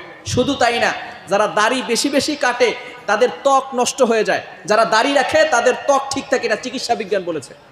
আপনি আজকে খোঁজ করবেন, চিকিৎসা বিজ্ঞান বলে যারা দাড়ি রাখবে তাদের ত্বক ঠিক থাকবে, আর যারা দাড়ি কাটবে তাদের ত্বক নষ্ট হয়ে যাবে। এবং 3য় নাম্বার হচ্ছে যারা দাড়ি কাটবে তাদের যৌন ক্ষমতা কমে যাবে, চিকিৎসা বিজ্ঞান বলছে। আপনি আজকে গুগলে সার্চ করবেন। আর যারা দাড়ি না কাটে দাড়ি রেখে দিবে তাদের যৌন ক্ষমতা কমবে না। এবং সবচেয়ে মোস্ট ইম্পর্টেন্ট সেটা হচ্ছে যারা দাড়ি কাটে তাদের অ্যালার্জির প্রকোপ বেশি বেড়ে যায়, দাড়ি রাখলে অ্যালার্জি বেশি বাড়ে না। বোঝা গেল চিকিৎসা বিজ্ঞান বলছে তোমরা দাড়ি রাখো, দাড়ির ভিতরে উপকারিতা রয়েছে। এই যে একটা গবেষণা যে করেছে, সেই গবেষণা করার পরে সে মনে করতে পারলো 1500 বছর আগে মুহাম্মদ সাল্লাল্লাহু আলাইহি ওয়াসাল্লাম এসে দাড়ি রাখতে বলেছেন। সে তো চিকিৎসা বিজ্ঞানের কোনো কিছুই বুঝতো না, তখন টেকনোলজি ছিল না, কোনো ল্যাবরেটরি ছিল না। সেই যুগে রাসূল সাল্লাল্লাহু আলাইহি ওয়াসাল্লাম যদি এরকম তথ্য দিতে পারত, সুতরাং বোঝা গেল মুহাম্মদ কোনো মিথ্যা নবী নয়, তার কাছে মিথ্যা কোনো ওহী আসে নাই, কোরআন সত্য এবং মুহাম্মদ নিজেও সত্য। সুতরাং আজ থেকে আমি কালিমা পড়ে মুসলমান হয়ে গেলাম। বলেন সুবহানাল্লাহ। এই জন্য এই সুন্নতকে ফলো করা যাবে তো ইনশাআল্লাহ? যুবক ভাইরা, আজকে থেকে আমরা প্ল্যান করব, যে যাই বলুক, আপনি যখন দাঁড়িয়ে রাখবেন তখন মানুষ পাশে থেকে বলবে ইস বড় পিসা হয়ে গেছে। যে যাই বলুক কোনো আপত্তি নাই। আপনি সারা জীবন মনে রাখবেন আপনি সবাইকে সন্তুষ্ট করতে পারবেন না, আপনি সবাইকে সন্তুষ্ট করতে পারবেন না। আপনি শুধু আল্লাহকে সন্তুষ্ট করে যান, দেখবেন আল্লাহ তাআলা আপনার সম্মানকে এতটা হাই স্ট্যাটাস করবেন আপনি কল্পনা করতে পারবেন না কিভাবে মানুষ আপনাকে সম্মান করবে। দেখবেন আপনি যখন নামাজ পড়া শুরু করবেন, দাড়ি রাখা শুরু করবেন, তখন আপনার কাছের মানুষগুলো বলবে তুই জঙ্গিবাদ, তোর দাড়িতে ভালো লাগে না, তুই শিবির করস, এই ধরনের বাজে কথা বলে আপনাকে টিটকারি দিবে। এই টিটকারিগুলো দেওয়া হয় শয়তানে, যাতে করে আপনি ভালো দিকে না যাইতে পারেন। এজন্য কারো কথা শুনবেন না। আমার একমাত্র টার্গেট হচ্ছে আমি আমার আল্লাহকে খুশি করব। রাজি আছি তো ইনশাআল্লাহ? যুবক ভাইরা, রাজি আছি তো ইনশাআল্লাহ? এই জন্য দাড়ি আজকে থেকে আর রাখা যাবে না, তাই না? দাড়ি রাখা যাবে নাকি দাড়ি রাখতে হবে? রাখা যাবে তো ইনশাআল্লাহ? কারা কারা রাজি আছেন দুহাত তুলে আল্লাহকে দেখান। যে আজকে থেকে, সবাই বলেন আজকে থেকে দাড়ি কাটবো না, নবীর ভালোবাসায় দাড়িকে রেখে দিব। অনেকে হাত নামায় ফেলছে, বোঝা গেল ওরা দাড়ি রাখবে। আমার মুসলমান বন্ধুগণ, আপনি ইসলামকে মানেন আর না মানেন, ইসলামকে বুঝেন আগে। আপনি ইসলামকে মানেন আর না মানেন, ইসলামকে বুঝেন। যখন আপনি ইন্তেকাল করবেন, দুনিয়া থেকে আমরা সবাই বিদায় নিব না? কেউ কে আমরা দুনিয়ার বুকে চিরকাল থাকবো? আরো জোরে বলেন, কেউ থাকবো? এই দুনিয়ার ভিতরে অনেক দল আছে, এই ভারতের ভিতরে অনেক দল আছে না, রাজনৈতিক অনেক দল আছে। যে যেই দল করেন না কেন, আপনি যখন ইন্তেকাল করবেন, ইন্তেকাল করার পরে আপনাকে বলা হবে না অমুক দলের নামে তোমাকে দাফন করলাম, অমুকের নামে তোমাকে দাফন করলাম, এইভাবে বলা হবে না। বলবে বিসমিল্লাহি ওয়া আলা মিল্লাতি রাসূলিল্লাহ, আল্লাহর নামে, নবীর দলে তোমাকে দাফন করলাম। কার নামে? কার নামে? কার দলে? সুতরাং দুনিয়ার ভিতরে আপনি নেতার পিছনে দৌড়ালেন, নেতার পিছনে সময় কাটালেন, দিনের ভিতরে এমন সময় কাটিয়েছেন, রোদের ভিতরে আপনার চেহারা নষ্ট করেছেন। নেতার পিছনে ঘুরলে আমার একটু প্রমোশন বাড়বে, পকেটে 500 টাকা আসবে, এই জন্য আপনি নেতার পিছনে দৌড়েছেন, যার কারণে আপনার প্রমোশন বেড়ে যাবে। শুধু তাই নয়, রাতের পর রাত নেতার পিছনে দৌড়েছেন যাতে করে নেতা আপনাকে কিছু টাকা পয়সা দিবে। কিন্তু আমার মুসলমান বন্ধুগণ, আখিরাতের কথা আমরা একবারও চিন্তা করি নাই। যখন বান্দা দুনিয়া থেকে বিদায় নিবে, বিদায় নেওয়ার পরেই বলবে বিসমিল্লাহি ওয়া আলা মিল্লাতি রাসূলিল্লাহ, আল্লাহর নামে, নবীর দলে তোমাকে দাফন করে দিলাম।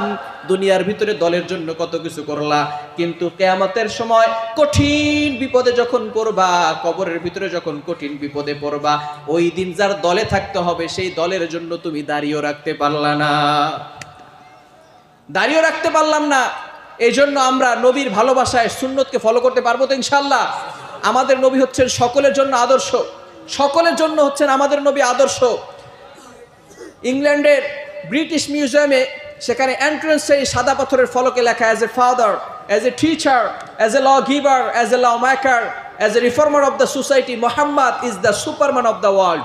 বাবা হিসেবে, নেতা হিসেবে, সমাজ সংস্কারক হিসেবে মুহাম্মদ সাল্লাল্লাহু আলাইহি ওয়াসাল্লাম হলেন এই পৃথিবীর মধ্যে একজন সুপারম্যান। বলেন সুবহানাল্লাহ।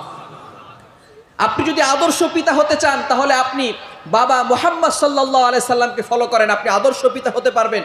আপনি যদি শ্রেষ্ঠ যুবক হতে চান, তাহলে মুহাম্মদ যুবক যেমন ছিল, আপনি যদি তেমন ভাবে নবীকে ফলো করতে পারেন, তাহলে আপনি শ্রেষ্ঠ যুবক হতে পারবেন।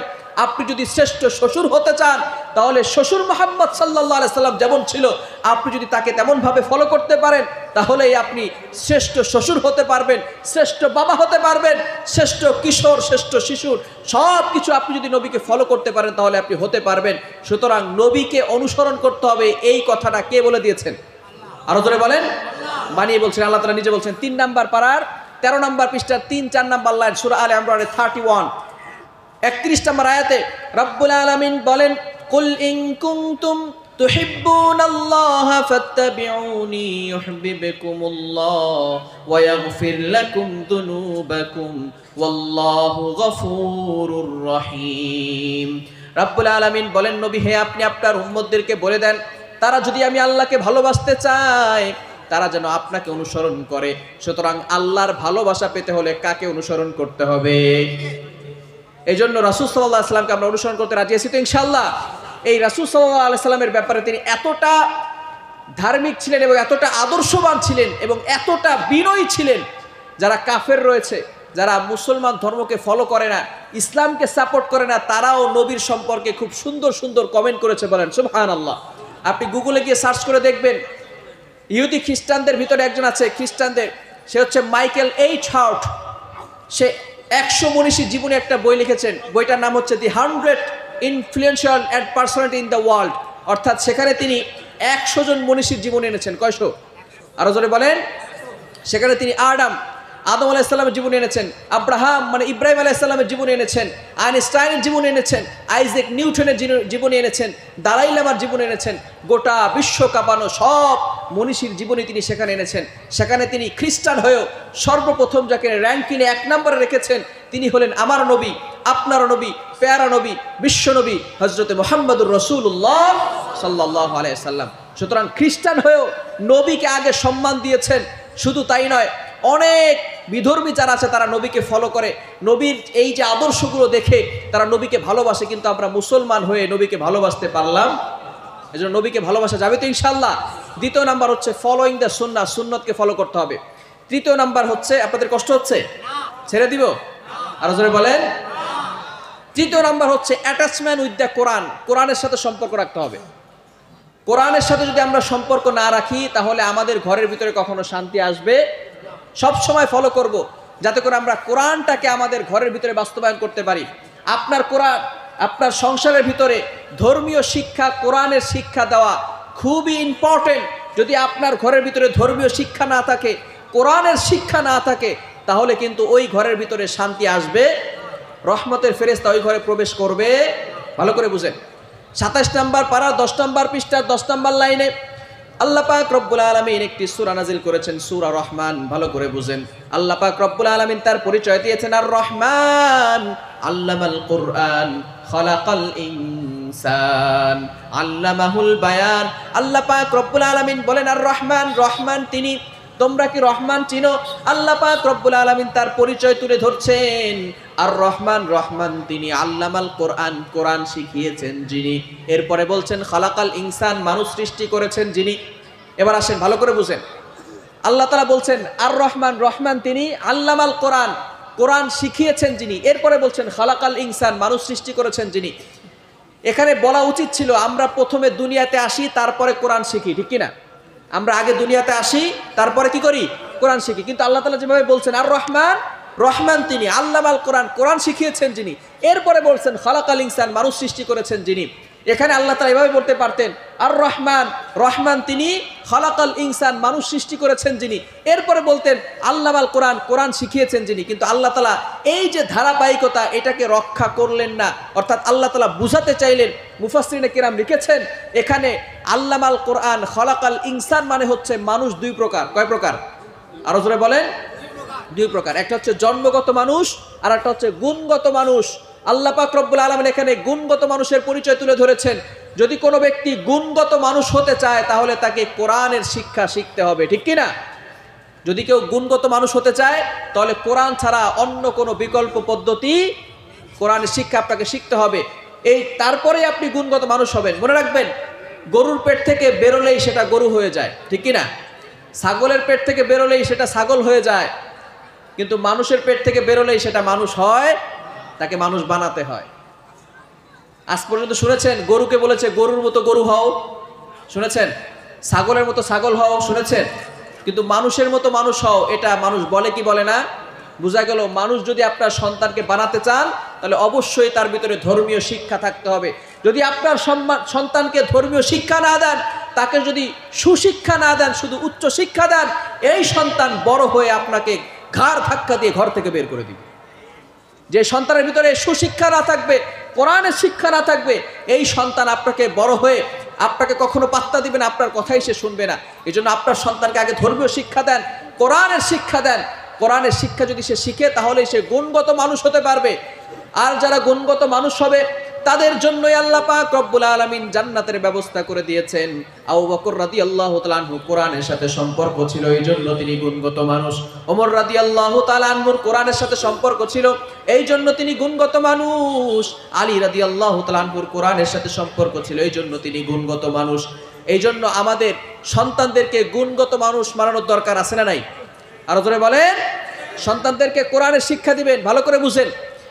আমরা যখন ছোট ছিলাম তখন আমাদেরকে একটা কবিতা পড়িয়েছে, স্কুলে পড়ানো হয়। আমি স্কুলের বদনাম করতেছি না, পড়ায় হাট্টিমা টিম টিম, তারা মাঠে পারে ডিম, তাদের খাড়া দুটি শিং, তারা হাট্টিমা টিম টিম। এই কবিতা আপনারা পড়ছেন কি পড়েন নাই? শুনছেন এটা? এটা মনে হয় আমাদের শুধু বাংলাদেশে আছে, ভারতে নাই। ভারতেও আছে। হাট্টিমা টিম টিম, তারা মাঠে পারে ডিম, তাদের খাড়া দুটি শিং, তারা হাট্টিমা টিম টিম। বলেন তো এমন কোনো প্রাণী আছে নাকি যেই প্রাণীর শিংও আছে আবার ডিমও পারে? দেখছেন? আমি তো বুখারী, মুসলিম, আবু দাউদ, তিরমিজি, নাসাই, মুয়াত্তা মালিক, মুয়াত্তা মুহাম্মদ সহ যত হাদিসের কিতাব আছে কোথাও পাই নাই। আরো যত ফিকহ শাস্ত্রের কিতাব আছে, বেহেশতে জওহর, বেহেশতে গওহার, বালাবুদ্দা মিনু, নুরুল ইজা, কুদুরি, কানজুদ্দাকা, সরবেকা, হেদায়েত গ্রন্থ সহ যত ফিকহ শাস্ত্রের কিতাব আছে কোথাও পাই নাই যেই প্রাণীর মাথায় শিংও আছে আবার ডিমও পারে। মুরব্বীরা মনে হয় দেখছে, মুরব্বীরা দেখছেন। বোঝা গেল আপনার সন্তানকে এমন শিক্ষা দিচ্ছেন যেখানে শুরুটাই হচ্ছে মিথ্যা দিয়ে। যেই সন্তানের শুরুটা হয় মিথ্যা দিয়ে, শিক্ষাটা হয় মিথ্যা শিক্ষা দিয়ে, সেই সন্তান বড় হয়ে আর কতটুকু ভালো হতে পারবে আপনি নিজেই চিন্তা করে দেখেন। আপনি নিজেই চিন্তা করে দেখেন। আবার তাদেরকে শেখানো হয় A for apple, B for ball, C for cat, D for dog. Cat মানে কি? আরো জোরে বলেন। বিড়াল। আর ডগ মানে কুকুর। কুত্তার বিলাই দিয়ে যাদের পড়ালেখা শুরু হয়, বড় হয়ে তাদের অভ্যাস তো কুকুরের মতোই হবে, ঠিক কি না? এজন্য আপনার সন্তানকে আগে কোরআনের শিক্ষা দেন, দ্বীনের শিক্ষা দেন, ধর্মীয় শিক্ষা দেন। আমি বলছি না আপনার সন্তানকে হাফেজ বানান, আপনার সন্তানকে মুফতি বানান, আপনার সন্তানকে মুহাদ্দিস বানান, আমি এটা বলছি না। আমাদের ডক্টর দরকার, ইঞ্জিনিয়ার দরকার, পাইলট দরকার, সব আমাদের দরকার। তবে আপনি আপনার সন্তানকে আগে মুসলমান বানান, এরপরে সব ডিগ্রি অর্জন করান, তাতে আমাদের কোনো আপত্তি। এজন্য আপনার সন্তানকে কোরআনের শিক্ষা দিবেন তো ইনশাআল্লাহ। হুজুরদের কাছে আসবেন, নিজে কোরআন পড়তে পারেন না, হুজুরদের কাছে আসবেন, হুজুরদের হাতে ধরে পায়ে ধরে মাঝে মধ্যে হাদিয়া নিয়ে আসবেন। আমরা তো হুজুরদের সাথে মহব্বতই রাখতে চাই না, অথচ রাসূল সাল্লাল্লাহু আলাইহি ওয়াসাল্লাম বলেছেন তাহাদ্দু তাহাব্বু, হাদিয়া দাও, মহব্বত বাড়াও। আলেমদের সাথে মহব্বত রাখবেন, আলেমদের সাথে সম্পর্ক রাখবেন, তাদেরকে হাদিয়া দিবেন, মাঝে মধ্যে তাদের কাছে টাকা পয়সা দিবেন। কিন্তু দুঃখের বিষয় হচ্ছে আমার সন্তানটাকে, আমার মেয়েটাকে ইংলিশ মিডিয়ামে পড়ালাম, সেখানে আমরা প্রাইভেট পড়ানোর জন্য 5,000 টাকা দিতে পারলাম, কিন্তু যখন কোরআনের পড়া আসে তখন হুজুরকে 500 টাকা দিতে গেলেও হাত কাঁপাকাঁপি শুরু হয়ে যায়, ঠিক কি না? 500 টাকা দিতে তখন হাত কাঁপাকাঁপি শুরু হয়। কি করবে, কোনো কুল কিনারা খুঁজে পায় না। দেখা যায় 2 মাস 3 মাস হুজুর পড়াইছে, তার কোনো বেতনও দেয় না। এমন লোক আমাদের সমাজে আছে না নাই? আরো জোরে বলে। এই জন্য আলেমদের সাথে সম্পর্ক রাখেন। আপনার তো উচিত ছিল, আপনি ইংরেজি যদি পড়ান 2,000-3,000 টাকা দিয়া, আপনার সন্তানকে যদি কোরআন পড়ান, এই কোরআন যে পড়ায় তাকে বেতন দেওয়া উচিত ছিল আরো ডবল, 6,000 টাকা অথবা 10,000 টাকা, ঠিক কি না? কেননা যদি আপনি ইন্তেকাল করেন, ইন্তেকাল করার পরে এই সন্তান যদি ABCD পড়ে, আপনার কবর আযাব কি বন্ধ হবে? আরো জোরে বলেন। বন্ধ হবে। যদি সরেয়া সরেয়া পড়ে বন্ধ হবে, ক খ পড়লে বন্ধ হবে, 1 2 3 4 5 পড়লে বন্ধ হবে। কিন্তু যদি কোনো সন্তান ওই পিতামাতার জন্য সূরা ফাতিহা পড়ে আর সূরা ইখলাস 3 বার পাঠ করে আর বলে রব্বিরহামহুমা কামা রব্বায়ানি সাগীরা, আল্লাহ পাক রব্বুল আলামিন ওই সন্তানের দোয়া এমন ভাবে কবুল করবেন, তার পিতামাতার কবরখানা জান্নাতের বাগান বানায়া দিবে। কি শিখাচ্ছেন আপনার সন্তানকে? কি শিখাচ্ছেন আপনার সন্তানকে? কোরআনের শিক্ষা না দিয়ে, দ্বীনের শিক্ষা না দিয়ে, ধর্মীয় শিক্ষা না দিয়ে আপনি যে আপনার সন্তানকে জাহান্নামে পাঠালেন, এই জন্য কিন্তু আল্লাহ তাআলার কাঠগড়ায় আপনাকে দাঁড়াতে হবে। ভালো করে বুঝেন, আপনার সন্তানকে যদি আপনি প্রাথমিক শিক্ষা না দেন, দ্বীনের শিক্ষা না দেন, সে যদি অজু গোসল না জানে, পাক নাপাক না জানে, হালাল হারাম না জানে, নামাজ পড়তে না জানে, এই সন্তান কি জাহান্নাম থেকে বাঁচতে পারবে? আরো জোরে বলেন। যদি এই সন্তান জাহান্নাম থেকে বাঁচতে না পারে, তাহলে আপনি নিজে আপনার কলিজার টুকরা সন্তানকে নিজে হাতে ধরে জাহান্নামে দিলেন। যদি কোনো সন্তান জাহান্নামে যায়, তাহলে ওই সন্তান জাহান্নামে যাওয়ার কারণে আল্লাহ তাআলা প্রথমে বাপ মাকে জিজ্ঞেস করবে, কেন তোমার সন্তান জাহান্নামে গেল আর তুমি তাকে জাহান্নাম থেকে বাঁচাতে পারলে না? এজন্য আজকে তুমি নামাজ পড়েও, রোজা রেখেও, হজ করেও, যাকাত দিয়েও জান্নাতে নয়, তোমাকে তোমার সন্তানের সাথে জাহান্নামে যেতে হবে। ইয়া আইয়ুহাল্লাযীনা আমানু কু আনফুসাকুম ওয়া আহলিকুম নারা। আল্লাহ পাক রব্বুল আলামিন বলেন, ও আমার ইমানদার বান্দাগণ, কু আনফুসাকুম, তোমরা নিজেরাও বাঁচো, ওয়া আহলিকুম নারা, তোমাদের পরিবারকেও বাঁচাও, নারা, এমন আগুন থেকে, ওয়াকুদুহান নাসু ওয়াল হিজারা, যার জ্বালানি হবে মানুষ এবং পাথর। ওই জাহান্নামের আগুন থেকে আমাদের সন্তানদেরকে বাঁচানোর দরকার আছে না নাই? আমরা যদি আমাদের সংসারে সুখ আনতে চাই, তাহলে 3য় নাম্বার যে পয়েন্ট, সেটা হচ্ছে কোরআনের শিক্ষা আমাদের সংসারে ঢুকানোর দরকার আছে না নাই? ধর্মীয় শিক্ষার আমাদের সংসারের ভিতরে ঢুকানোর দরকার আছে না নাই? আজকে থেকে প্ল্যান করব, পরিকল্পনা করব, আমাদের সন্তানদেরকে যা পড়াই আগে কোরআন পড়া শিখাবো। রাজি তো ইনশাল্লাহ? নিজেরা কোরআন পড়তে না পারলে আমরা নিজেরাও কোরআন পড়া শিখবো। এই কমিটমেন্ট আল্লাহ তাআলাকে দেওয়া যাবে তো ইনশাল্লাহ? 4 নাম্বার হচ্ছে পর্দার গুরুত্ব। কিসের গুরুত্ব? আরো জোরে বলেন। পর্দার গুরুত্ব ভালো করে বুঝবেন। আল্লাহ পাক রব্বুল আলামিন নারীদেরকে পর্দার ব্যাপারে বলেছেন, অর্থাৎ নারীরা পর্দা করবে, এটা আল্লাহ পাক রব্বুল আলামিন আদেশ করে দিয়েছেন। দলিল কোথায়? আল্লাহ পাক রব্বুল আলামিন নিজে বলে দিয়েছেন। 22 নম্বর পারার 1 নম্বর পৃষ্ঠার 5 নম্বর লাইন, সূরাতুল আহজাবের 33 33 নম্বর আয়াতে আল্লাহ পাক রব্বুল আলামিন বলেন, ওয়াকারনা ফি বুয়ুতিকুন্না ওয়ালা তাবাররাজনা তাবাররুজাল জাহিলিয়াতিল উলা। আল্লাহ পাক রব্বুল আলামিন বলেন, নারীরা তোমরা ঘরে অবস্থান করো, ওয়ালা তাবাররাজনা তাবাররুজাল জাহিলিয়াতিল উলা, তোমরা অর্থাৎ জাহিলি যুগের নারীরা যেভাবে চলাফেরা করত, বেপর্দাভাবে চলাফেরা করত, বেহায়া নারীর মতো যেভাবে চলাফেরা করত, তোমরা সেভাবে বেহায়া নারীর মতো, জাহিলি যুগের নারীদের মতো তোমরা বেপর্দা হয়ে ঘর থেকে বের হওয়া যাবে না। আল্লাহ পাক রব্বুল আলামিন নিষেধ করে দিয়েছেন। শোনেন, আল্লাহ পাক রব্বুল আলামিন বুঝাতে চাইলেন যেই সমস্ত নারীরা বেপর্দাভাবে ঘর থেকে বের হয় তারা সভ্য নয়, তারা অসভ্য, অভদ্র। আল্লাহ তাআলা বলে আপনার স্ত্রী যদি বেপর্দাভাবে ঘর থেকে বের হয় তারা হলো অসভ্য, অভদ্র। কিন্তু আপনি বুক ফুলিয়ে বলেন আমার মেয়ে বেপর্দাভাবে ঘর থেকে বের হয়, তারপর আমার মেয়ে সভ্য আর ভদ্র। আমার বউ ঘর থেকে বেপর্দা হয়ে ঘর থেকে বের হয়, আমার বউ সভ্য, আমার বউ ভদ্র। আল্লাহর কথা আর আপনার কথা কি মিল হলো নাকি অমিল হয়ে গেল? আরো জোরে বলেন। আল্লাহ বলেন তোমার বউ যদি বেপর্দাভাবে ঘর থেকে বের হয় তে সভ্য নয়, সে ভদ্র নয়, সে হলো অভদ্র নারী। আর আপনি বললেন আপনার স্ত্রী বেপর্দাভাবে ঘর থেকে বের হওয়ার পরেও সে হলো ভদ্র নারী। অর্থাৎ বোঝা গেল আল্লাহর কথা আর আপনার কথা মিলল না। এই ক্ষেত্রে আপনারা বুঝাতে চান কেমন যেন আল্লাহ তাআলার সব আয়াত ঠিক আছে, সূরাতুল আহজাবের 33 নম্বর আয়াতটা আল্লাহ তাআলা মনে হয় ভুল বলেছেন।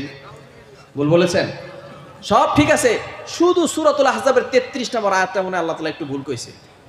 এই ক্ষেত্রে যেহেতু আপনাদের স্ত্রী বেপর্দাভাবে চলতে পারবে না, এজন্য মনে হয় আপনাদের কাছে যে এই আয়াতটা মনে আল্লাহ তাআলা ভুল বলছে। নাউজুবিল্লাহ বলেন, আরো জোরে বলেন নাউজুবিল্লাহ। এজন্য আল্লাহ তাআলার প্রতিটি আয়াতকে পরিপূর্ণভাবে মানতে হবে। ভালো করে বুঝেন, আপনি যে মুসলমান মুসলমান বলে দাবি করেন, নামের আগে মোহাম্মদ লাগালেই মুসলমান হওয়া যায়? বিসমিল্লাহির রহমানির রহিমের বা থেকে শুরু করে মিনাল জিন্নাতি ওয়ান নাসের সিন পর্যন্ত প্রতিটি অক্ষরকে আপনাকে স্বীকার করতে হবে এবং মানতে হবে। যদি আপনি অস্বীকার করেন একটা অক্ষর, তাহলে ডাইরেক্ট মুরতাদ হয়ে যাবেন। বলেন নাউজুবিল্লাহ। এজন্য আমাদেরকে প্রত্যেকটা আয়াতকে মানার জন্য আল্লাহ তাআলা আহ্বান জানিয়েছেন। এগুলো তোমাদেরকে মানতে হবে। যেহেতু তোমরা মুসলমান হয়েছো, তোমাদের পরিবারে যে সমস্ত নারীরা আছে অবশ্যই অবশ্যই তারা যাতে করে সুন্দরভাবে চলাফেরা করতে পারে পর্দার সহিত, এটা তোমরা খেয়াল রাখবা। এজন্য আমরা এই পর্দার গুরুত্ব দিতে পারবো তো ইনশাআল্লাহ? আরো জোরে বলেন। কিন্তু বর্তমান আমাদের এই সমাজ নারীদেরকে সম্মান দিতে জানে না। এই সমাজ নারীদেরকে সম্মান দিতে জানে না, সম্মান দিতে শেখে নাই। আমার মুসলমান বন্ধুগণ, জাহিলি যুগে যে সময় নারীদের সাথে খারাপ ব্যবহার করা হতো, নারীদেরকে আল্লাহ তাআলা কি পরিমাণ সম্মান দিয়েছেন একটু চিন্তা করেন। জাহিলি যুগে যে সময় নারীদের সাথে খারাপ ব্যবহার করা হতো, কেমন ব্যবহার করা হতো? যদি কারো কন্যা সন্তান হতো সাথে সাথে জবাই করে ফেলতো, কেউ পাহাড়ের উপর থেকে নিচে ফেলে দিত, কেউ জীবিত দাফন করে ফেলতো, কেউ পাথরের আঘাত দ্বারা নারীর মাথাকে দ্বিখণ্ডিত করে ফেলা হতো। সুতরাং নারীদের সাথে পশুর মতো ব্যবহার করা হতো।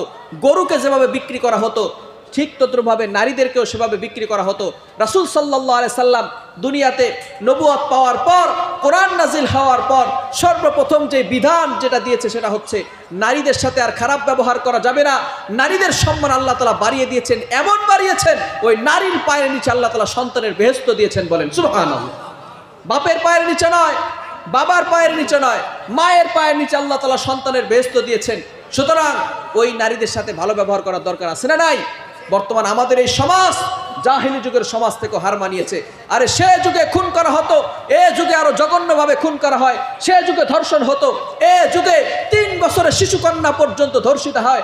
এ যুগে 5 বছরের শিশুকন্যা পর্যন্ত ধর্ষিত হয়। শুধু তাই নয়, বাবার সামনে মেয়েকে পালাক্রমে ধর্ষণ করে হত্যা করা হয়, মায়ের সামনে মেয়েকে পালাক্রমে ধর্ষণ করে হত্যা করা হয়। সুতরাং আমাদের এই সমাজ জাহিলি যুগের সমাজকে হার মানিয়েছে, ঠিক কিনা বলেন?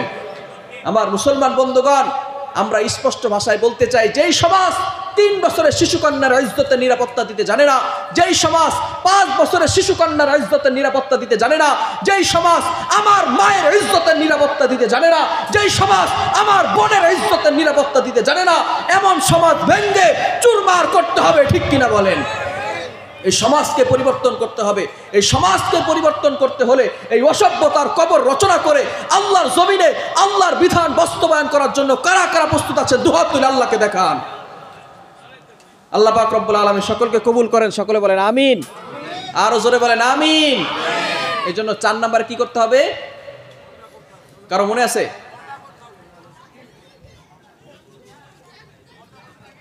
পর্দা করতে হবে। 4 নম্বরে পর্দা করতে হবে। কয়টা বললাম? কে বলতে পারবে এই 4টা? এই 4টা কে বলতে পারবে? 1 নাম্বার কি করা যাবে না? শিরিক করা যাবে। নাম্বার 2 নবীর সুন্নতকে ফলো করতে হবে। নাম্বার 3 অ্যাটাচমেন্ট উইথ দ্য কোরআন, কোরআনের সাথে সম্পর্ক রাখার দরকার আছে না নাই? 4 নাম্বারে পর্দার গুরুত্ব দেওয়ার দরকার আছে না নাই? এজন্য আপনার পরিবারের ভিতরে পর্দা আনেন। আপনার পরিবারের ভিতরে যে সমস্ত মেয়েরা ঘর থেকে বেপর্দাভাবে বের হয়, তাকে বেপর্দাভাবে ঘর থেকে বের হতে দিবেন না। এটা আপনার দায়িত্ব। যে সমস্ত ভাইরা আছো, বোনটাকে ভালো করে বুঝাও, আজকে গিয়ে মারামারি করার দরকার নাই। এতদিন শাসন করেন না, আজকে কিসের শাসন? এতদিন আপনার বউকে শাসন করেন না, আজকে যদি শাসন করেন তাহলে তো সে শুনবে না। তাকে আস্তে আস্তে বুঝাতে হবে, ঠিক কি না? যারা ভাইরা আছে আজকে অশ্বিনা যায় বোনকে যায় পিটাবে যে তুই পর্দা করছ না কেন, না এমন না। তাদেরকে বুঝাতে হবে সুন্দরভাবে। তাদেরকে যদি কেউ বুঝায় তাহলে তারা বুঝবে। এই জন্য অবশ্যই অবশ্যই তাদের সাথে ভালো ব্যবহার করতে হবে। ভালো ব্যবহার করে তারপরে তাদের ভিতরে পর্দা ঢুকাতে হবে। রাজি আছি তো ইনশাল্লাহ? এটা করা যাবে তো ইনশাল্লাহ? আপনার স্ত্রীকে পর্দা করান, যদি ভাইরা থাকে বোনদেরকে পর্দা করাবেন, এটা করবেন, তাহলে ইনশাল্লাহ ওই নারীর পেট থেকে আল্লাহ পাক রব্বুল আলামিন বড় বড় আলেম তৈরি করবেন। বলেন সুবহানাল্লাহ। এজন্য এটা করা যাবে তো ইনশাল্লাহ? চতুর্থ নাম্বার হচ্ছে পর্দার গুরুত্ব। আপনারা কি বিরক্ত হচ্ছেন? শেষ করে দেই। আর ছয়টা আছে, এই 6 মিনিটে শেষ করে দেই। 6 মিনিটে শেষ করব? তাড়াতাড়ি শেষ করে দিই, সময় অনেক বেশি হয়ে গেছে,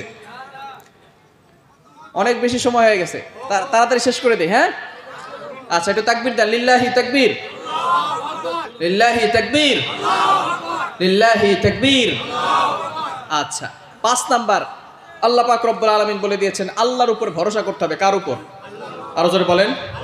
আল্লাহর উপর ভরসা করতে হবে। আল্লাহ পাক রব্বুল আলামিন পবিত্র কোরআনুল কারীমের 28 নম্বর পারা 17 নম্বর পৃষ্ঠার 9, 10 নম্বর লাইন সূরাতুত তালাকের 3 নম্বর আয়াতের একটি অংশে বলেন, ওয়া মান ইয়াতাওয়াক্কাল আলাল্লাহি ফাহুয়া হাসবু। যদি কোনো ব্যক্তি আমি আল্লাহর উপর ভরসা করে, আমি আল্লাহ ওই বান্দার জন্য যথেষ্ট হয়ে যাই। সুবহানাল্লাহ। যদি কোনো ব্যক্তি আল্লাহর উপর ভরসা করতে পারে, আল্লাহ পাক রব্বুল আলামিন ওই বান্দার জন্য যথেষ্ট হয়ে যায়। ভালো করে মনে রাখুন, যদি আপনার দেশের প্রেসিডেন্ট যিনি আছেন তিনি যদি আপনার সকল দায়িত্ব নিয়ে নেন, তাহলে আপনার কোনো টেনশন থাকবে? আরো জোরে বলেন। যদি আমেরিকার প্রেসিডেন্ট আপনার দায়িত্ব নিয়ে নেয়, কোনো টেনশন থাকবে? আল্লাহ হচ্ছেন সকল রাজাদের রাজা, মহারাজা। তিনি বলতেছেন যদি কোনো ব্যক্তি আমি আল্লাহর উপর ভরসা করে, তাহলে আমি আল্লাহ ওই বান্দার জন্য যথেষ্ট হয়ে যাই। বলেন সুবহানাল্লাহ। যদি কোনো ব্যক্তি আল্লাহর উপর ভরসা করতে পারে, আমাদের সংসারে অনেক সময় বিপদ চলে আসে। বিপদ আল্লাহ তাআলা বান্দাকে পরীক্ষা করার জন্য দেয়, অনেক সময় গুনাহের কারণে দেয়, অনেক সময় পরীক্ষার জন্য দিয়ে থাকেন। এজন্য বিপদে পড়লে হতাশ হওয়া যাবে, ভরসা করতে হবে একজনের উপর। তিনি কে? আর জোরে বলেন, তিনি কে? বিপদে পড়লে ভরসা করব একজনের উপর। তিনি কে? কখনো হতাশ হওয়া যাবে, never lose hope, never give up. মুমিন কখনো আশা হারায় না, মুমিন কখনো নিরাশ হয় না। সুতরাং মুমিন সব সময় একজনের উপর ভরসা করে। তিনি কে? আল্লাহ। এজন্য বিপদে পড়লে আমরা আল্লাহর উপর ভরসা করব। ইউসুফ আলাইহিস সালাতু ওয়াস সালামের আমরা নাম অনেকেই শুনেছি, ঠিক কি না? ঘটনা আমরা সকলে জানি, ভালো করে বুঝেন। ইউসুফ আলাইহিস সালাম নিজে নবী, তার বাবা ইয়াকুব আলাইহিস সালাম তিনিও নবী, তার বাবা অর্থাৎ ইউসুফ আলাইহিস সালামের দাদা ইসহাক আলাইহিস সালাম তিনিও নবী, তার বাবা ইব্রাহিম আলাইহিস সালাম তিনিও নবী। বোঝা গেল ইউসুফ আলাইহিস সালামের বংশধর। তিনি নিজে নবী, বাবা নবী, দাদা নবী, পরদাদা নবী। পরদাদা শুধু নবী না, ইব্রাহিম আলাইহিস সালাম রাসূলও। বলেন সুবহানাল্লাহ। ইউসুফ আলাইহিস সালাম নিজে নবী, বাবা ইয়াকুব আলাইহিস সালাম তিনিও নবী, দাদা ইসহাক আলাইহিস সালাম তিনিও নবী, আর তার বাবা ইব্রাহিম আলাইহিস সালাম তিনিও নবী। বোঝা গেল তিনি একজন নবীর বংশধর। 7 বছর বয়সের সময় কিছু কিছু রায়াত রয়েছে, এই সময় তার ভাইয়েরা ষড়যন্ত্র করে তাকে কূপের মধ্যে ফেলে দিয়েছে, যার কারণে কিছু কাফেলার তাকে উঠিয়ে গোলাম বলে বিক্রি করে দিয়েছে। কি বলে? আরো জোরে বলেন। গোলাম বলে বিক্রি করে দিয়েছে। আমাকে আপনাকে কয়জনে গোলাম বলে বিক্রি করেছে? আপনি যে বিপদে পড়ার পরে হতাশ হয়ে গেলেন, আপনি যে নিরাশ হয়ে গেলেন, আপনার চাকরি হয় না, আপনার ব্যবসায় বরকত নাই, আপনি যে হতাশ হয়ে গেলেন, এখানে ইউসুফ আলাইহিস সালামকে গোলাম বলে বিক্রি করেছে। আপনি কয়দিন গোলামের মতো অন্য বাসায় কাজ করছেন? করছেন একদিনও? তা আপনি হতাশ কেন হলেন? ইউসুফ আলাইহিস সালাতু ওয়াস সালাম নবীর বংশের হয়েছে, নিজে নবীও হয়ে তিনি হতাশ হন নাই, তাকে গোলাম বলে বিক্রি করে দিয়েছেন। শুধু তাই নয়, তিনি কয়েক বছর জেলও খেটেছেন। আমি আপনার কাছে বলতে চাই, আপনি কয়দিন জেল খেটেছেন? ইউসুফ আলাইহিস সালাম নবী হয়ে, নবীর বংশের হয়ে, দাদা নবী, পরদাদা নবী, সবাই নবী হওয়ার পরেও তিনি জেল খেটেছেন। আল্লাহ পাক রব্বুল আলামিন যাদেরকে ভালোবাসেন তাদেরকে বিপদ দিয়ে পরীক্ষা করেন। এই জন্য বিপদে পড়লে হতাশ হওয়া যাবে না, ভরসা করতে হবে কার উপর? ইউসুফ আলাইহিস সালাম ভরসা করছেন আল্লাহর উপর, তিনি হতাশ হন নাই। আল্লাহর উপর ভরসা করার ফলে আল্লাহ পাক রব্বুল আলামিন ইউসুফ আলাইহিস সালামকে ওই এলাকায়, ওই জায়গায় মন্ত্রী বানিয়ে দিয়েছেন। সুবহানাল্লাহ। সুতরাং যেই আল্লাহ ইউসুফ আলাইহিস সালামকে মন্ত্রী বানায় দিয়েছেন, সেই আল্লাহ কি নাই? সেই আল্লাহ কি আছে? সেই আল্লাহর ক্ষমতা কি আছে? সেই আল্লাহর শক্তি কি আছে?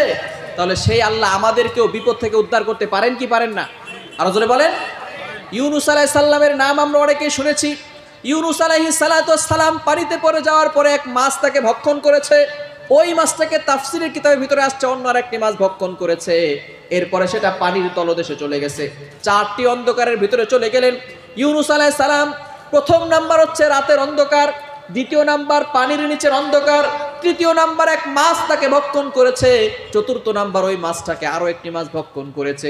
যখন কঠিন গভীর বিপদে পড়লেন ইউনুস আলাইহিস সালাম চিন্তা করলেন, এই বিপদ থেকে আমার মা আমাকে রক্ষা করতে পারবে না, এই বিপদ থেকে আমার বাবা আমাকে রক্ষা করতে পারবে না, এই বিপদ থেকে আমার ভাই, আমার বোন, আমার লিডার, আমার নেতা কেউ আমাকে রক্ষা করতে পারবে না, কিন্তু একজন এই বিপদ থেকে আমাকে রক্ষা করতে পারবে, তিনি কে? ইউনুস আলাইহিস সালাম চিন্তা করলেন, একমাত্র আল্লাহ ছাড়া কেউ আমাকে এই বিপদ থেকে রক্ষা করতে পারবে না। এই কথা চিন্তা করে তিনি বলা শুরু করলেন, লা ইলাহা ইল্লা আনতা সুবহানাকা ইন্নী কুনতু মিনাজ জালিমিন। ভালো করে বুঝেন, আমরা এই দোয়াটা সবাই জানি না, কিন্তু দোয়ার অর্থটা অনেকেই জানি না, ঠিক কি না? এখানে দেখেন তিনি কি বোঝাতে চাইলেন। যখন তিনি বিপদে পড়লেন, বিপদে পড়ে বলছেন, লা ইলাহা ইল্লা আনতা, আল্লাহ তুমি ইলাহ, তুমি ছাড়া কোনো সৃষ্টিকর্তা নাই, তুমি ছাড়া কোনো মাবুদ নাই, ইল্লা আনতা সুবহানাক, আল্লাহ তুমি বড় পবিত্র, তোমার ভিতরে কোনো ত্রুটি নাই। দেখেন বিপদে পড়ে প্রথমে আল্লাহর প্রশংসা করলেন, আল্লাহ তুমি সৃষ্টিকর্তা। এরপরে বলল, আল্লাহ তুমি পবিত্র, তোমার কোনো ত্রুটি নাই, আমি যে বিপদে পড়ছি এখানে তোমার কোনো দোষ নাই, তোমার কোনো ত্রুটি নাই, তুমি পবিত্র। কিন্তু আমরা বিপদে পড়ার পরেই সাথে সাথে আল্লাহকে বলি, আল্লাহ কোন গুনাহের কারণে আমাকে এই বিপদ দিলা? এত মানুষ সুদ খায়, ঘুষ খায়, গুনাহ করে, তাদের কোনো বিপদ আসে না, কিন্তু আমাকে কোন গুনাহের কারণে বিপদ দিলা? অথচ গুনার আমার কোনো শেষ নাই, ফজর পড়ি নাই, জোহর পড়ি নাই, আসর পড়ি নাই, মাগরিব পড়ি নাই, ইশা পড়ি না, এক ওয়াক্ত নামাজ পড়ি না, গুনাহের দিক দিয়ে কোনো গুনাহ ছাড়ি না, আবার বিপদ আসলে আল্লাহকে বলি, আল্লাহ কোন গুনাহের কারণে আমাকে এই বিপদ দিলা? সুতরাং আমরা আল্লাহকে অবজেকশন করতে থাকি। আর ইউনুস আলাইহিস সালাম বিপদে পড়ে বলতেছে, আল্লাহ তোমার কোনো ত্রুটি নাই, তুমি ত্রুটি মুক্ত। বলেন সুবহানাল্লাহ। ইউনুস আলাইহিস সালাম থেকে শিক্ষা নেন, তিনি বিপদে পড়ে আল্লাহর প্রশংসা করা শুরু করলেন এবং তিনি বলা শুরু করলেন, আল্লাহ তোমার কোনো ত্রুটি নাই, তুমি পবিত্র। এরপরে বলতেছেন, ইন্নী কুনতু মিনাজ জালিমিন, নবীদের কোনো গুনাহ নাই, তারপরে তিনি বলছেন, আল্লাহ আমি অপরাধ করেছি, আমাকে ক্ষমা করে দাও। সুবহানাল্লাহ বলতে পারলেন না? আমরা তো অপরাধ ক্ষমা, মানে নিজে যে অপরাধ করেছি এটা প্রকাশই করতে চাই না। আমি আবার কিসের অপরাধ করছি? আমি তো ফজরের নামাজ পড়ি, আমি তো জোহরের নামাজ পড়ি, আমি তো আসরের নামাজ পড়ি, আমি কি আবার গুনাহ করতে পারি নাকি? ইউনুস আলাইহিস সালাম নিজে বলতেছেন, ইন্নী কুনতু মিনাজ জালিমিন, আমি নিজের উপরে জুলুম করেছি, আল্লাহ তুমি আমাকে ক্ষমা করো। এজন্য বিপদে পড়ার পরে আমরা একমাত্র আল্লাহর উপর ভরসা করব। রাজি আছি তো ইনশাআল্লাহ? ইউনুস আলাইহিস সালাম বিপদে পড়ার পরে আল্লাহর উপর স্মরণ করার ফলে আল্লাহ পাক রব্বুল আলামিন আগে থেকেই জানিয়ে দিয়েছেন, যদি কোনো বান্দা আমি আল্লাহকে স্মরণ করে, আমি আল্লাহ তাকে স্মরণ করি। সুবহানাল্লাহ। দলিল কোথায়? 2 নম্বর পারা 2 নম্বর পৃষ্ঠার 10 নম্বর লাইন, সূরা বাকারার 152 নম্বর আয়াতে আল্লাহ তাআলা বলেন, ফাযকুরুনি আযকুরকুম, যদি কোনো বান্দা আমি আল্লাহকে স্মরণ করে, আমি আল্লাহ ওই বান্দাকে স্মরণ করি। বলেন সুবহানাল্লাহ। আল্লাহ পাক রব্বুল আলামিন ডাক দিয়ে বলেন, ও জিবরাইল, যদিও আমার ইউনুস বিপদে পড়ে তার মায়ের কথা স্মরণ না করে, বাবার কথা স্মরণ না করে আমি আল্লাহর কথা স্মরণ করেছে, সুতরাং ভালো করে শুনে রাখো, আমি যদিও সাথে সাথে তাকে মাছের পেট থেকে বের করব না, তবে আমি মাছের পেটের ভিতরে তাকে জীবিত রাখবো। এবং যত নাস্তিক মুরতাদ আছে যারা বলতে চায় আমি আল্লাহ নাই, আমি আল্লাহ, তাদেরকে দেখাতে চাই মাছের পেটের ভিতরে অক্সিজেন নাই, পানির নিচে অক্সিজেন নাই, কিন্তু আমি আল্লাহ তাআলা যদি কাউকে মাছের পেটের ভিতরে রাখতে চাই, তাকে বাঁচাতে চাই, দুনিয়ার কোনো মাখলুক তাকে হত্যা করতে পারবে না। সুবহানাল্লাহ। আল্লাহ পাক রব্বুল আলামিন বুঝাতে চাইলেন আল্লাহ তাআলা মাছের পেটের ভিতরেও মানুষকে বাঁচাতে পারেন। 40 দিন পর, 5 দিন, 10 দিন, 30 দিন, 40 দিন পরে আল্লাহ পাক রব্বুল আলামিন জিবরাইল আলাইহিস সালামকে বলেন, ও জিবরাইল, ইউনুস আলাইহিস সালাম বিপদে পড়ে আমি আল্লাহর কথা স্মরণ করেছে, সুতরাং যাও তাড়াতাড়ি তাকে মাছের পেট থেকে বের করে আগের থেকেও বেশি সুস্থ করে দাও। বলেন সুবহানাল্লাহ। এজন্য বিপদে পড়লে হতাশ হওয়া যাবে? আরো জোরে বলেন। হতাশ হওয়া যাবে? নিরাশ হওয়া যাবে? ভরসা করতে হবে কার উপর? আরো জোরে বলেন। আপনারা কি বিরক্ত হচ্ছেন? আজকে এই 5টাই থাক। কয়টা হইছে? আরো জোরে বলেন। এই 5টাই থাকবে? একটু জিকির করেন, লা ইলাহা, জোরে, লা ইলাহা, লা ইলাহা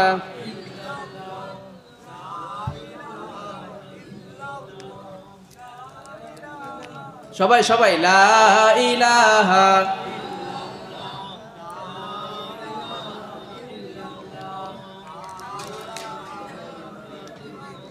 লা ইলাহা ইল্লাল্লাহু মুহাম্মাদুর রাসূলুল্লাহ সাল্লাল্লাহু আলাইহি ওয়াসাল্লাম। সুতরাং পাঁচটা গেল। 5 নাম্বার হচ্ছে আল্লাহর উপর ভরসা করতে হবে এবং আল্লাহর উপর থেকে কখনো নিরাশ হওয়া যাবে না। 6 নাম্বার হালাল রিজিক উপার্জন করতে হবে। যদি আপনি আপনার পরিবারে সুখ আনতে চান তাহলে হারাম ভক্ষণ করা যাবে। ইউর ইনকাম শুড বি হালাল, ইউর ফুড শুড বি হালাল, ইউর ড্রিঙ্ক শুড বি হালাল। আপনার অলওয়েজ হালাল হতে হবে, হারাম ভক্ষণ করা যাবে না। এটা হলো 6 নাম্বার। বিস্তারিত বললাম না, শুধু একেবারে তর্জমা করে যাচ্ছি। এটাকে ভালো করে যদি আমরা আমল করতে পারি ইনশাল্লাহ আমাদের পরিবারে সুখ আসবে। হারাম ভক্ষণ করা যাবে, আল্লাহ পাক রব্বুল আলামিন বলে দিয়েছেন। 2 নাম্বার পারা 4 নাম্বার পৃষ্ঠার 14 নাম্বার লাইন সূরা বাকারার 172 172 নাম্বার আয়াত আল্লাহ পাক রব্বুল আলামিন বলে দিয়েছেন, ইয়া আইয়ুহাল্লাযীনা আমানু কুলু মিন তাইয়্যিবাতি মা রাযাকনাকুম। হে ঈমানদারগণ, তোমরা হালাল রিজিক উপার্জন করো, হারাম ভক্ষণ করা যাবে না। যদি আপনি হারাম ভক্ষণ করেন, ভালো করে বুঝেন, এদিকে তাকান আমার দিকে। হারাম ভক্ষণ করলে আপনি যে খাবারটা খাচ্ছেন, এই খাবার খাওয়ার ফলে আপনার শরীরে শক্তি হচ্ছে, রক্ত হচ্ছে, ঠিক কিনা? আপনি যে খাবারটা খাচ্ছেন, খাবার খাওয়ার ফলে আপনার শরীরে শক্তি হচ্ছে, রক্ত হচ্ছে, এবং সেই রক্তের মাধ্যমে বীর্য হচ্ছে, সেই বীর্য থেকে সন্তান হচ্ছে। এখন যদি আপনি 1 টাকা হারাম খান, ওই 1 টাকা হারাম খাওয়ার ফলে আপনার শরীরে যে রক্ত হবে সেটা হবে হারাম রক্ত, ওই রক্ত থেকে যে বীর্য হবে সেটা হবে হারাম বীর্য, ওই বীর্য থেকে যে সন্তান হবে সেটা হবে হারাম সন্তান। ওটা হালাল জাদা না, ওটা হবে হারাম জাদা। এই সন্তান বড় হয়ে আপনার কথা শুনবে না, আপনাকে ঘাড় ধাক্কা দিয়ে ঘর থেকে বের করে দিবে। আপনি হারাম খাবেন আর পরে বলবেন, হুজুর আমার সন্তান তো এখন কথা শুনে না। কিভাবে কথা শুনবে? আপনি যে হারাম খেয়ে আপনার সন্তানকে বাড়িয়েছেন। এজন্য হারাম খাওয়া যাবে। আরো জোরে বলেন, হারাম খাওয়া যাবে? হালাল খেতে হবে। অন্যের মাল অন্যায়ভাবে আত্মসাৎ করবেন না। আপনি সব সময় চিন্তা করবেন আমি হালাল খাবো। যদিও হালাল একটু কম হয়, তবে ওটার ভিতরে বরকত আছে না নাই? যদি আপনি হালাল খান, আল্লাহ তাআলা আপনার ঘরের ভিতরে শান্তি দিয়ে দিবেন। অনেকে দেখবেন সুদ খায়, ঘুষ খায়, অন্যের মাল অন্যায়ভাবে আত্মসাৎ করে খায়, কোটি কোটি টাকার মালিক। আপনি মনে করতেছেন তার বাড়ির সুখ আছে? তাকে ভালো করে জিজ্ঞেস করে দেখেন, তার মনের ভিতরে কোনো সুখ নাই। এজন্য 6 নাম্বার হচ্ছে হালাল উপার্জন করতে হবে, এবং 7 নাম্বার 5 ওয়াক্ত সালাত আদায় করতে হবে। কি করতে হবে? আল্লাহ পাক রব্বুল আলামিন বলে দিয়েছেন, সালাতের ব্যাপারে অনেক আয়াত আছে। 1 নাম্বার পারা 16 নাম্বার পৃষ্ঠা 10 নম্বর লাইন সূরা বাকারার 110 নম্বর আয়াতে বলেন, ওয়া আকিমুস সালাতা ওয়া আতুজ যাকাত, establish prayer and pay the যাকাত। তোমরা নামাজ কায়েম করো এবং যাকাত দাও। এজন্য 7 নাম্বার কি করতে হবে? 7 নাম্বার কি করতে হবে? নামাজ পড়তে হবে। যাকাত তো দিবেনই, কিন্তু নামাজ আপনার ঘরের ভিতরে কায়েম করতে হবে। আপনি নিজে নামাজ পড়লেন আর আপনার পরিবারের লোকেরা নামাজ পড়লো না, এই ক্ষেত্রে কিন্তু হবে না। আপনার পরিবারকেও নামাজ পড়াতে, নামাজ কায়েম মানে হচ্ছে আপনি নিজেও নামাজ পড়বেন, আপনার পরিবারকেও নামাজ পড়াবেন। আল্লাহ পাক রব্বুল আলামিন কিন্তু নামাজ পড়তে বলেন নাই, পড়তে বলছেন? পবিত্র কোরআনুল কারীমের ভিতরে কোথাও পাবেন না যে আল্লাহ তাআলা নামাজ পড়তে বলছেন, পড়তে বলেন নাই। অথচ নামাজের ভিতরে সবই আমরা পড়ি। সানা পড়ি, আল্লাহু আকবার পড়ি, সূরা ফাতিহা পড়ি, অন্য একটা সূরা পড়ি, তাসবিহ পড়ি, তাশাহুদ পড়ি, দুরূদ শরীফ পড়ি, দোয়া মাসুরা পড়ি, সবই কিন্তু পড়ি। কিন্তু আল্লাহ তাআলা পড়তে বলেন, আল্লাহ বলছে ওয়া আকিমুস সালাহ, নামাজ কায়েম করো। কি করতে বলছেন? কায়েম করতে বলছেন। কায়েম হবে কখন? যখন আপনি নিজেও পড়বেন, আপনার পরিবারে যারা আছে তাদেরকেও পড়াবেন, আপনার সমাজে যে সমস্ত মানুষ রয়েছে নামাজ পড়ে না তাদেরকেও নামাজের কথা বলবেন, তখন নামাজটা কায়েম হবে। এজন্য নামাজ আমরা কায়েম করতে পারবো তো ইনশাআল্লাহ? কায়েম করা যাবে তো ইনশাআল্লাহ? 5 নাম্বার হচ্ছে, 7 নাম্বার হচ্ছে নামাজ কায়েম করতে হবে। নামাজ কখনো ছাড়া যাবে। আপনার স্ত্রী যাতে করে এটা সব সময় ভয় পায়, আমার স্বামী সব দিক দিয়ে আমাকে ছাড় দেয়, কিন্তু নামাজের ক্ষেত্রে আমার স্বামী কোনো ছাড় দেয়, এটা যাতে করে আপনার স্ত্রী তার ভিতরে বদ্ধমূল করে নিতে পারে, আপনার সন্তান যাতে করে এই ভয় তার ভিতরে ফিট করতে পারে, আমার বাবা সব দিক দিয়ে ছাড় দিবে, কিন্তু আমার বাবা নামাজ যদি না পড়ি তাহলে ছাড় দিবে। এটা করা যাবে তো ইনশাআল্লাহ? আচ্ছা, 7 নাম্বার হচ্ছে নামাজ কখনো ছাড়া যাবে না। 8 নাম্বার, স্ত্রীদের সাথে ভালো ব্যবহার করতে হবে। স্ত্রীর সাথে কি করতে হবে? ভালো ব্যবহার করতে হবে। এটা আল্লাহ তাআলা বলে দিয়েছেন 4 নাম্বার পারার 20 নাম্বার পৃষ্ঠার 3 নাম্বার লাইন সূরা নিসা এর 19 নাম্বার আয়াতে আল্লাহ তাআলা বলেন, ওয়াআশিরুহুন্না বিল মারুফ, you treat your wife well. তোমরা তোমাদের স্ত্রীদের সাথে ভালো ব্যবহার করো। স্ত্রীদের সাথে খারাপ ব্যবহার করা যাবে। হ্যাঁ, স্ত্রী একটু বাঁকা হবে, একটু বক্র হবে, ভালো করে বুঝেন। স্ত্রীরা কি একটু বাঁকা হবে, তাই না? এখন বাঁকা হলে তারা যে পিটাবেন নাকি? স্ত্রী বাঁকা, এই জন্য স্ত্রীকে কি করবেন? পিটাবেন না, রাসূলুল্লাহ সাল্লাম তার 11 জন স্ত্রী ছিল, তিনি কখনো কোনো স্ত্রীর উপর হাত তুলেছেন না, হাত তোলেন নাই। আল্লাহ রাসূল বলেছেন তোমাদের স্ত্রীরা একটু বাঁকা, ভালো করে বুঝো, এই বাঁকাটাকে সোজা করতে যাও না, তাহলে কিন্তু ভেঙে যাবে, তালাক হয়ে যাবে। আবার বাঁকাটারে বেশি যদি ছেড়ে দাও তাহলে আরো বেশি বাঁকা হয়ে যাবে। কি করতে হবে? এটাকে ওয়াশ করে, নসিহত করে, সুন্দর কথা বলে, ভালো ব্যবহার করে এটার সাথে ভালোভাবে থাকতে হবে। মনে থাকবো তো ইনশাআল্লাহ? ভালো করে বুঝেন, কোন নারী যদি বাঁকা না হয় তাহলে তার ভিতরে সৌন্দর্য নাই। আল্লাহ পাক রব্বুল আলামিন রাসূল সাল্লাল্লাহু আলাইহি সাল্লামের মাধ্যমে জানিয়ে দিয়েছেন, আল্লাহ রাসূল সাল্লাল্লাহু আলাইহি সাল্লাম বলেছেন নারীদেরকে পুরুষের বাম পাজরের বাঁকা হাড় দিয়ে বানিয়েছেন। অর্থাৎ এই বাম পাজরের হাড়টা যদি কারো সোজা থাকে সে কি সুস্থ না অসুস্থ? বাম পাজরের হাড়টা বাঁকা হওয়াই সুস্থতার আলামত, ঠিক কি না? এই বাম পাজরের হাড়টা বাঁকা হওয়াই কি সুস্থতার আলামত। যদি কারো বাম পাজরের হাড়টা বাঁকা না হয়ে সোজা হয় তাহলে কিন্তু সে সুস্থ নয়, অসুস্থ ব্যক্তি। সুতরাং নারীরা বাঁকা হওয়াই সৌন্দর্য, এটার ভিতরে আল্লাহ তাআলা সৌন্দর্য দিয়েছেন, বলেন সুবহানাল্লাহ। কখনো ভেবেছেন আপনি? কালো রং কারো কাছে পছন্দনীয় না, ঠিক কি না? কালো রং সবাই অপছন্দ করে, কিন্তু চুল কালো হওয়া সকলের কাছে পছন্দনীয়, ঠিক কি না? তো বোঝা গেল নারীরা যদিও বক্র, এই বক্রতার ভিতরে আল্লাহ পাক রব্বুল আলামিন নারীদেরকে সৌন্দর্য দিয়েছেন। যেই নারীর ভিতরে বক্রতা নাই সেই নারীর ভিতরে নারীত্বের স্বাদ পাওয়া যায় না। এজন্য নারীদের সাথে খারাপ ব্যবহার করবেন না, তাদেরকে বুঝাবেন, তাদেরকে ওয়াশ করবেন, নসিহত করবেন, সুন্দর ভাষায় তাদেরকে বুঝাবেন। এটা করা যাবে তো ইনশাআল্লাহ? স্ত্রীদের সাথে ভালো ব্যবহার করবেন। এটা হচ্ছে কয় নাম্বার? 8 নাম্বার। 9 নাম্বার হচ্ছে সালামের প্রসার করবেন। সালামের ভিতরে আল্লাহ পাক রব্বুল আলামিন বরকত দিয়েছেন। আসসালামু আলাইকুম ওয়া রাহমাতুল্লাহি ওয়া বরকত আছে না নাই? আসসালামু আলাইকুম মানে তোমার উপর শান্তি বর্ষিত হোক, শান্তি আছে না নাই? যদি আপনার ঘরে শান্তি চান তাহলে সালাম দেন। যখনই আপনি ঘরে ঢোকার সময় কেউ থাকুক আর না থাকুক সালাম দিবেন। সালাম দেওয়ার সাথে সাথে যেই খবিজ জিনগুলো আছে, যেগুলো ঘরের ভিতরে থাকার কারণে রহমতের ফেরেশতা ঢোকে না, এবং যেই সমস্ত খারাপ জিনিসগুলো আছে সেগুলো ঘর থেকে বের হয়ে যাবে, রহমতের ফেরেশতা প্রবেশ করবে, বলেন সুবহানাল্লাহ। এজন্য সালাম দিয়ে ঘরে ঢুকতে হবে। রাজি আছি তো ইনশাআল্লাহ? আর আল্লাহ পাক রব্বুল আলামিন নিজে বলে দিয়েছেন 18 নম্বর পারা 17 নম্বর পৃষ্ঠার 13, 14, 15 নম্বর লাইন, সূরাতুন নূরের 61, 61 নম্বর আয়াতে আল্লাহ তাআলা বলেন, ফাইদা দাখালতুম বুয়ুতান ফাসাল্লিমু আলা আনফুসিকুম তাহিয়াতাম মিন ইনদিল্লাহি মুবারাকাতান তাইয়্যিবা। আল্লাহ পাক রব্বুল আলামিন বলে দিয়েছেন যে ব্যক্তি সালাম দিবে আল্লাহ পাক রব্বুল আলামিন তার ভিতরে বরকত দিয়ে দিবেন, বলেন সুবহানাল্লাহ। মুবারাকাতান তাইয়্যিবা। এজন্য আমরা সালাম দিব তো ইনশাআল্লাহ? সালাম দেওয়া যাবে তো ইনশাআল্লাহ? সন্তান পিতামাতাকে সালাম দিবে এবং স্বামী স্ত্রীকে সালাম দিবে, স্ত্রীও স্বামীকে সালাম দিবে। এটা করা যাবে তো ইনশাআল্লাহ? এবং 10 নাম্বার হচ্ছে আপনি ইসলামের উপর অটল অবিচল থাকবেন। কুসংস্কৃতি ঘরে রাখা যাবে, যত কুসংস্কৃতি রয়েছে এগুলো ঘরে রাখা যাবে না। ইসলামিক সংস্কৃতি আপনার ঘরের ভিতরে আনতে হবে। কোনো কুসংস্কৃতি আপনার ঘরের ভিতরে রাখা যাবে না। অর্থাৎ ইসলাম যেটাকে সাপোর্ট করে না সেটা আপনার ঘরে রাখা যাবে। অর্থাৎ ইসলামকে পরিপূর্ণভাবে ফলো করতে হবে, এটা হচ্ছে 10 নাম্বার। এবং আপনি যতটুকু পারেন আল্লাহর জন্য ডোনেশন করবেন। কি করবেন? ডোনেশন করবেন, দান করবেন। দান করলে আল্লাহ তাআলা বান্দার প্রতি খুশি হয়ে যান। আপনি বিপদে আছেন, দান করলে আল্লাহ রাসূল সাল্লাল্লাহু আলাইহি ওয়াসাল্লাম বলে দিয়েছেন আস-সাদাকাতু তাদুররুল বালা। যে ব্যক্তি দান করবে, ডোনেশন করবে, প্রটেক্ট ফ্রম অল অ্যাক্সিডেন্ট, আল্লাহ তাআলা তাকে সকল বিপদ আপদ থেকে হেফাজত করবেন, বলেন সুবহানাল্লাহ। এজন্য আমরা 10 নম্বরে ইসলামের উপর অটল অবিচল থাকবো এবং যত বেশি পারি, যতটুকু অ্যাবিলিটি আছে আমরা ডোনেশন করব। এটা করা যাবে তো ইনশাআল্লাহ? কয়টা বললাম? আরো জোরে বলেন। 10টা। কে বলতে পারবে 10টা? কেউ আছে 10টা বলতে পারবেন? আছে? তাকে পুরস্কার দিব ইনশাআল্লাহ, বলেন। যদি কেউ পারেন 10টা, হ্যাঁ বলেন, দাঁড়ান। মাশাআল্লাহ। হ্যাঁ, দেখে দেখে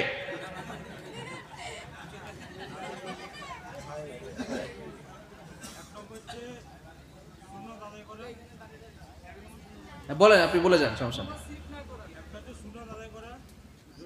পর্দা করা, 3 নম্বর শিরক না করা, 4 নম্বর কোরআনকে মেনে চলা,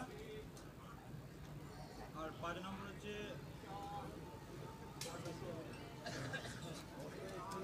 5 নম্বর হচ্ছে পর্দা করা, কথা তো বলছেন একবার। আর 6টা হচ্ছে 5 নাম্বার হয় নাই? 5টা হলো 4টা হয়েছে। হ্যাঁ, একটা শিরক, একটা শিরিক, হ্যাঁ, পর্দা, পর্দা, একটা কোরআন, একটা নামাজ, একটা সুন্নাত, হ্যাঁ। আর আপনার 4টা হচ্ছে আর কেউ পারবেন? কে পারবে আর? পুরস্কার দেওয়া হবে ইনশাআল্লাহ আমার পক্ষ থেকে। আপনি দাঁড়ান, মাশাআল্লাহ।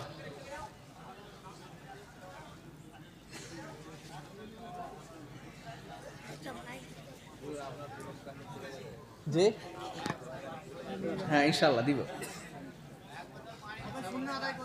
1 নাম্বার সুন্নাহ, 1 নাম্বার সুন্নাহ বলেছি। 1 নাম্বার কি? মাশাআল্লাহ, দেখছেন সবাই পারে, আপনি পারেন না। বলেন। শিরক যাতে না করা হয়, তারপরে সুন্নাহ থাকতে হবে, কোরআনের সাথে সম্পর্ক রাখতে হবে, 4 নম্বর হালাল রুজি খেতে হবে, 4 নাম্বার, আল্লাহর প্রতি ভরসা রাখতে হবে। 4 নাম্বার আল্লাহর প্রতি ভরসা।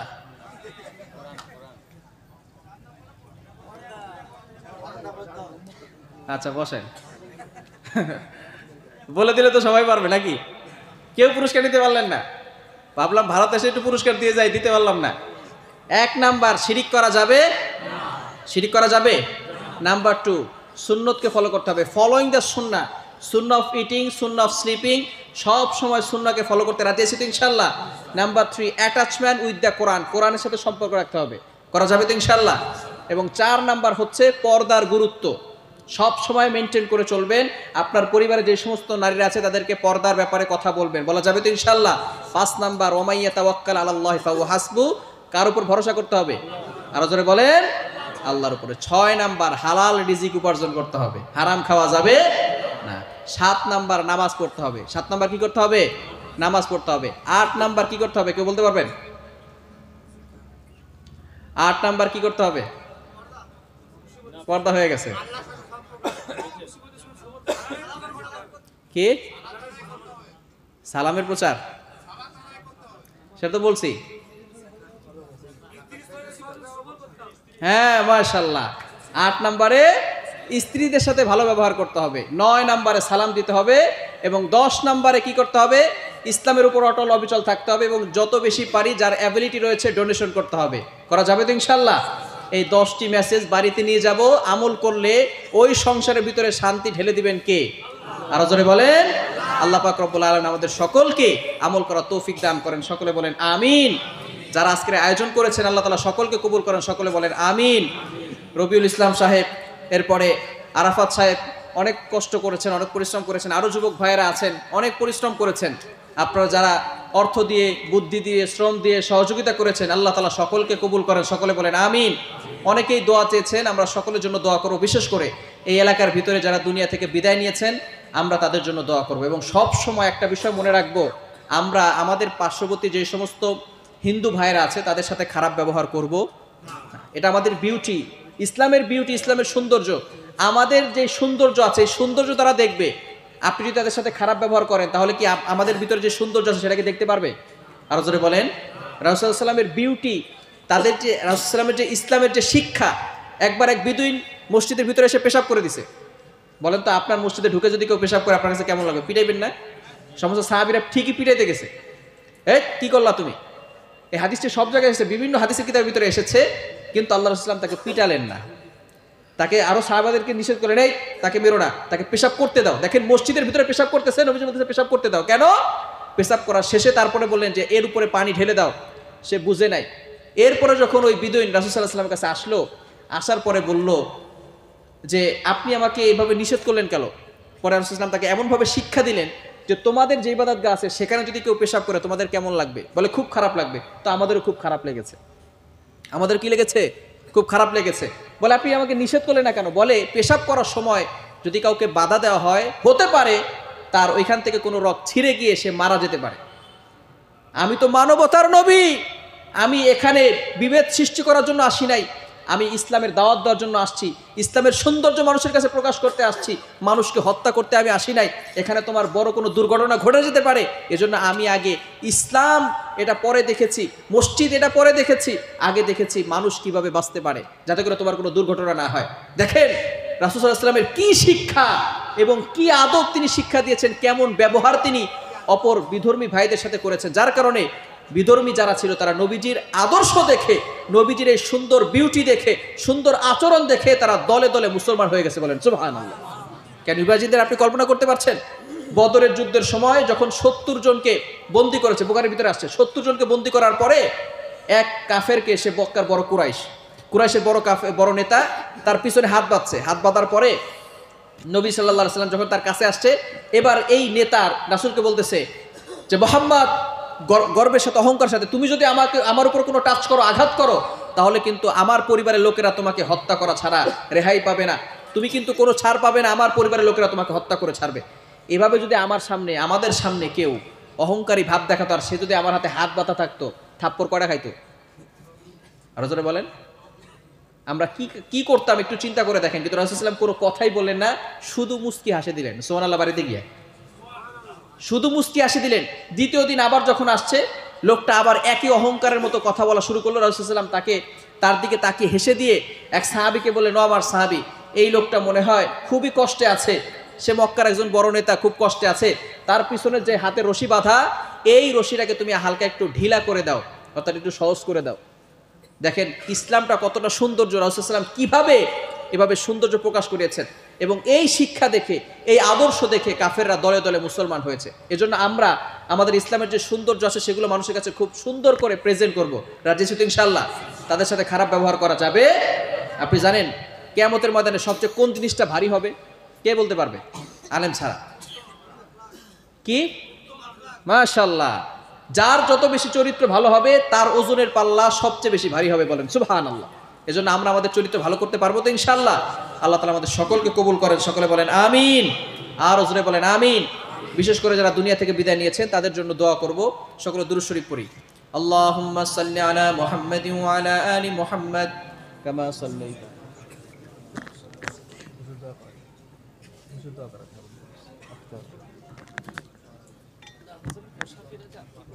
আপনি করেন